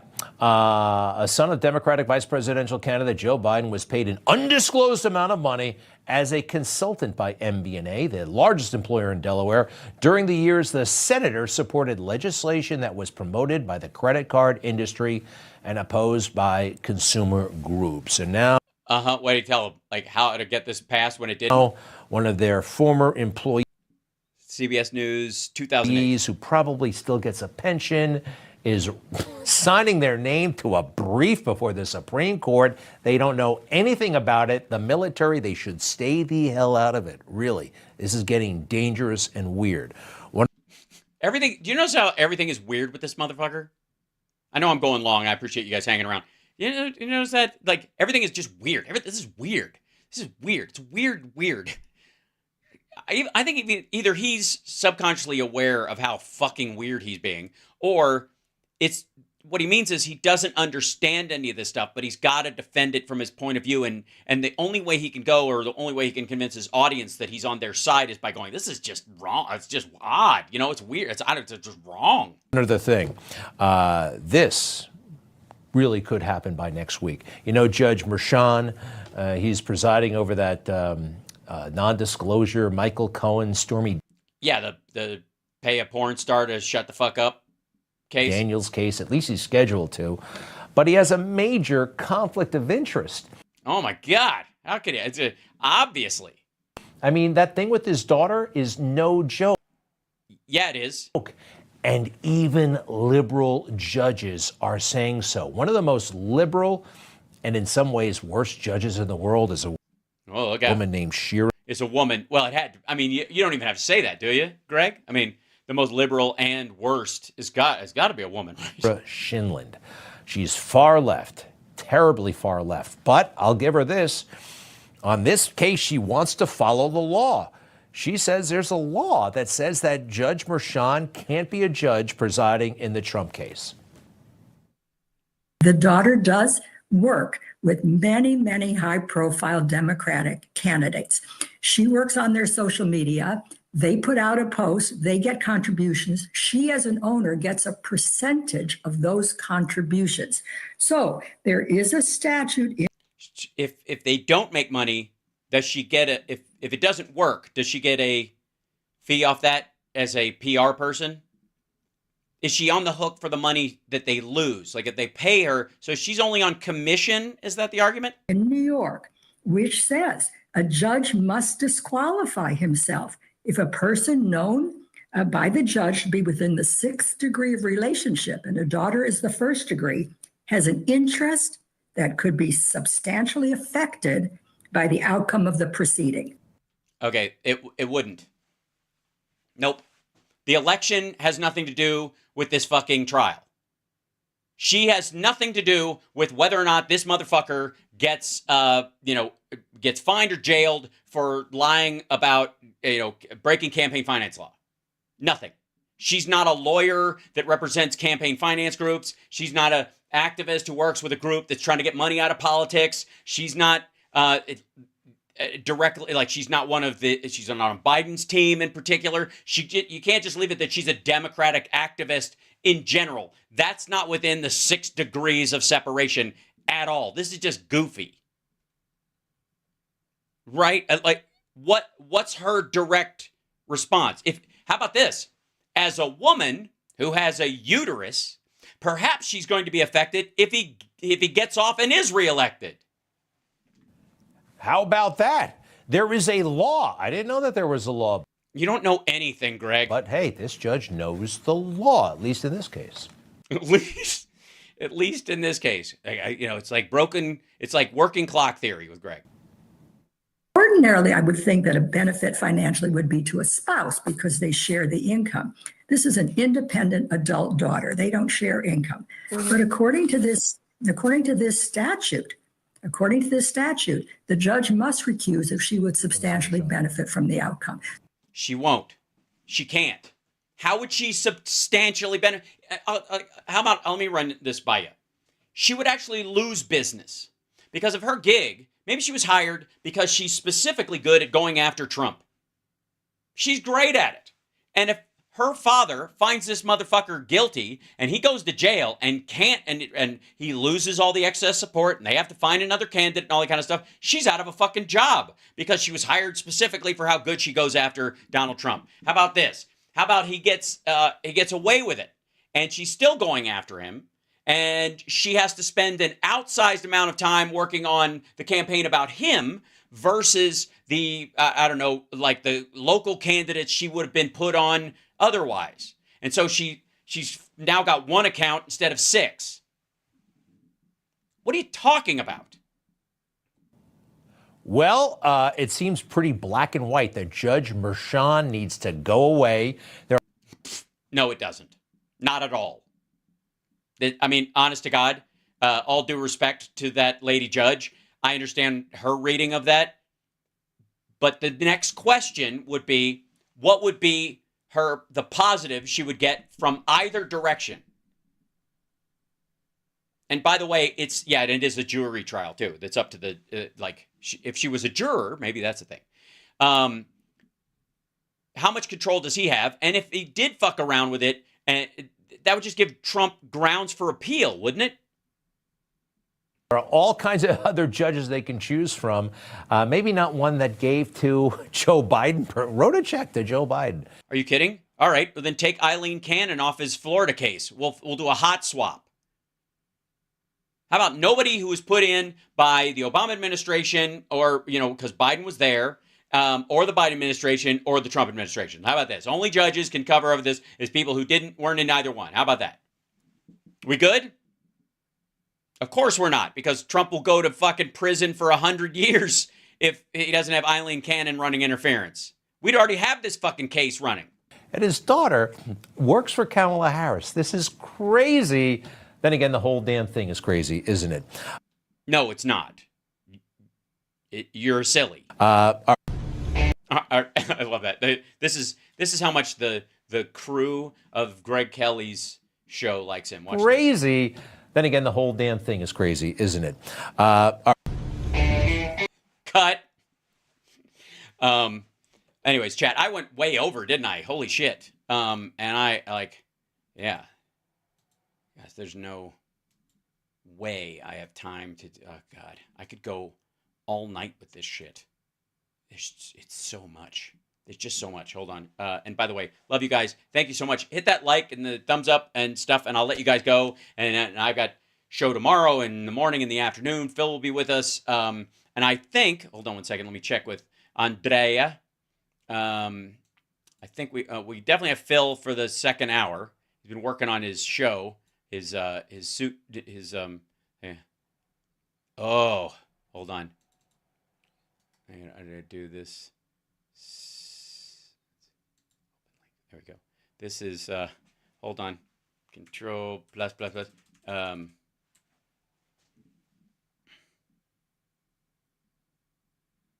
Oh, that's rough. Thanks, Mark. Mark put this in the chat. This is Trump's stock price is at $37.28. Ouch. And then here's the bottom of it. Trump no longer on Bloomberg Billionaires Index after Truth Social stock plummets. Ouch. That's pretty gorgeous. That is fucking hilarious. So Phil tomorrow in the second hour, and then of course I've got plenty to cover. And also this Saturday, Minneapolis, Minnesota will be there. I'm going to I'm doing a radio on Thursday to promote before our regular show and before my family FaceTime, and then I've got an after acupuncture, and then I fly out. I do regular shows on Friday, and then I fly out right after. So I'm gonna have to cut off at 5 and fuck off so I can get to the airport in time because I'm gonna have a bunch of gear and shit with me. For these shows are getting very cumbersome because increasing. Wait till I have the ones that have listen to me that have Nerd Halen shows with them. Whew, it's gonna be a lot. So I'm gonna be geared up. It's gonna be a lot of stuff. But in the interim, Friday will be regular shows, and then I'll bug off. And then Saturday I'm doing the radio show from Minneapolis in my hotel room, I suppose. And then there's like a pre-show thing the local radio station that Steph's on there is doing, and I'm gonna go say hi to those folks and pop in, but not before I go by Paisley Park. I'm gonna go after the radio show and before I go to this thing in the afternoon. I'm gonna go to take a tour of Paisley Park because I've been there multiple times. I've been outside it. I went there and I laid flowers and I put a pick in the ground of my own when Prince died. I was there the week he died when I was doing stand up the following weekend. So I was there when and saw them, like Charlene was with me. Anyway, so I put like at the site, I put one of my guitar picks in the ground in remembrance. And then but now it's open. Now you can take a tour apparently. So fingers crossed I'll be able to get tickets or get in or whatever. So if anybody knows anything about that, feel free to @ me links or reach out to Andrea or CSL and tell them if I don't get back to you. But I think I'll be able to figure it out on my own. I'm very excited to just go see the place because I'm a huge Prince fan and it's just lovely. It'll be lovely to be there. And then what else? Next Tuesday, Ultimate Jam Night at the Whiskey. We're doing super groups. I'm singing Heat of the Moment by Asia, Fall to Pieces by Velvet Revolver, and I Don't Need No Doctor by Humble Pie / 3 other bands. But specifically because Humble Pie was a super group, we're doing it because of that. Yes, Prince could shoot basketball. He was an amazing person, just so fucking good at everything. If there was a way that you could indeed imbibe a spirit of someone when you were trying to accomplish something, Prince is the guy I would take on if I in songwriting mode. Not that I write the same kind of music, but just the ability to just see it through is really kind of amazing. So, Little Feat, you want to hear some Little Feat? Next jam, I'm trying to get them the jam after this one. I'm hoping we can do banned songs. Yeah. Songs that were knocked off the radio for some reason.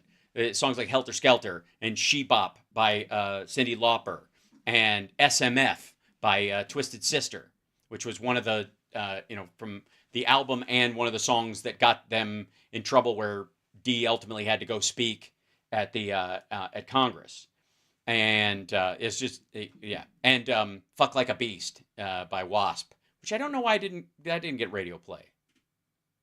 I think it was the album cover. It was the cod piece with the saw blade on it. Might have been it. Yeah. Jefferson Airplane, absolutely. Yeah, She Bop was on was a Cyndi Lauper song that was on what they called the Dirty Dozen. It was 12 songs that were not allowed to be played on the air. Yeah. Two Live Crew kind of counts, but it's there's a difference between censorship and kind of being canceled. That's not quite what we're talking about. Songs that legally they wouldn't allow, not just for swearing.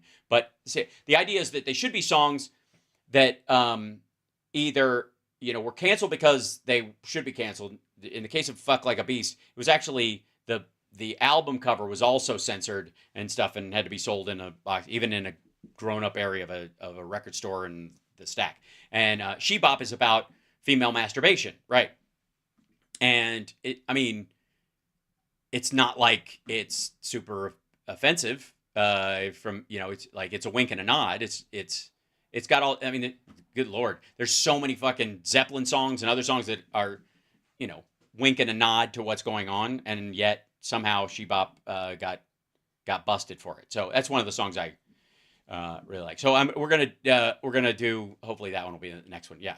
The female self-pleasure is what did it. Smell the glove. Yes. Well, it's, there's such a thin line between stupid and clever, So anyways, love you guys, and I will talk to you guys tomorrow. Take care of yourself and take care of somebody else. And remember,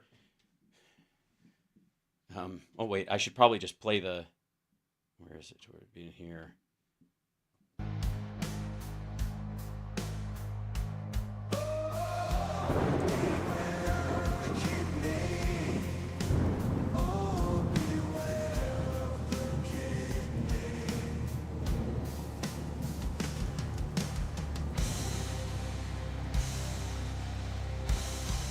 Kidney has a very special place in the heart. Agreed. I think that's true. I think at the end we can all agree on that.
Heard that Saudi Arabia and Russia will repeat our army manned the air. It ran the ramparts. It took over the airports. It did everything it had to do. Peace through strength on the earth beyond. The bad guys will take over that pier and they'll take every ounce of food and everything else and then they'll sell it to people that have no money. Purge the anti-Semitism and pro-terrorism. What you're doing? China, don't buy. None of you buy. PP2. Oh yeah, that's normal. They're going to be a country no more. I actually think it will not. It will be a country no more. Who wants people coming in from foreign countries? We have to slab it.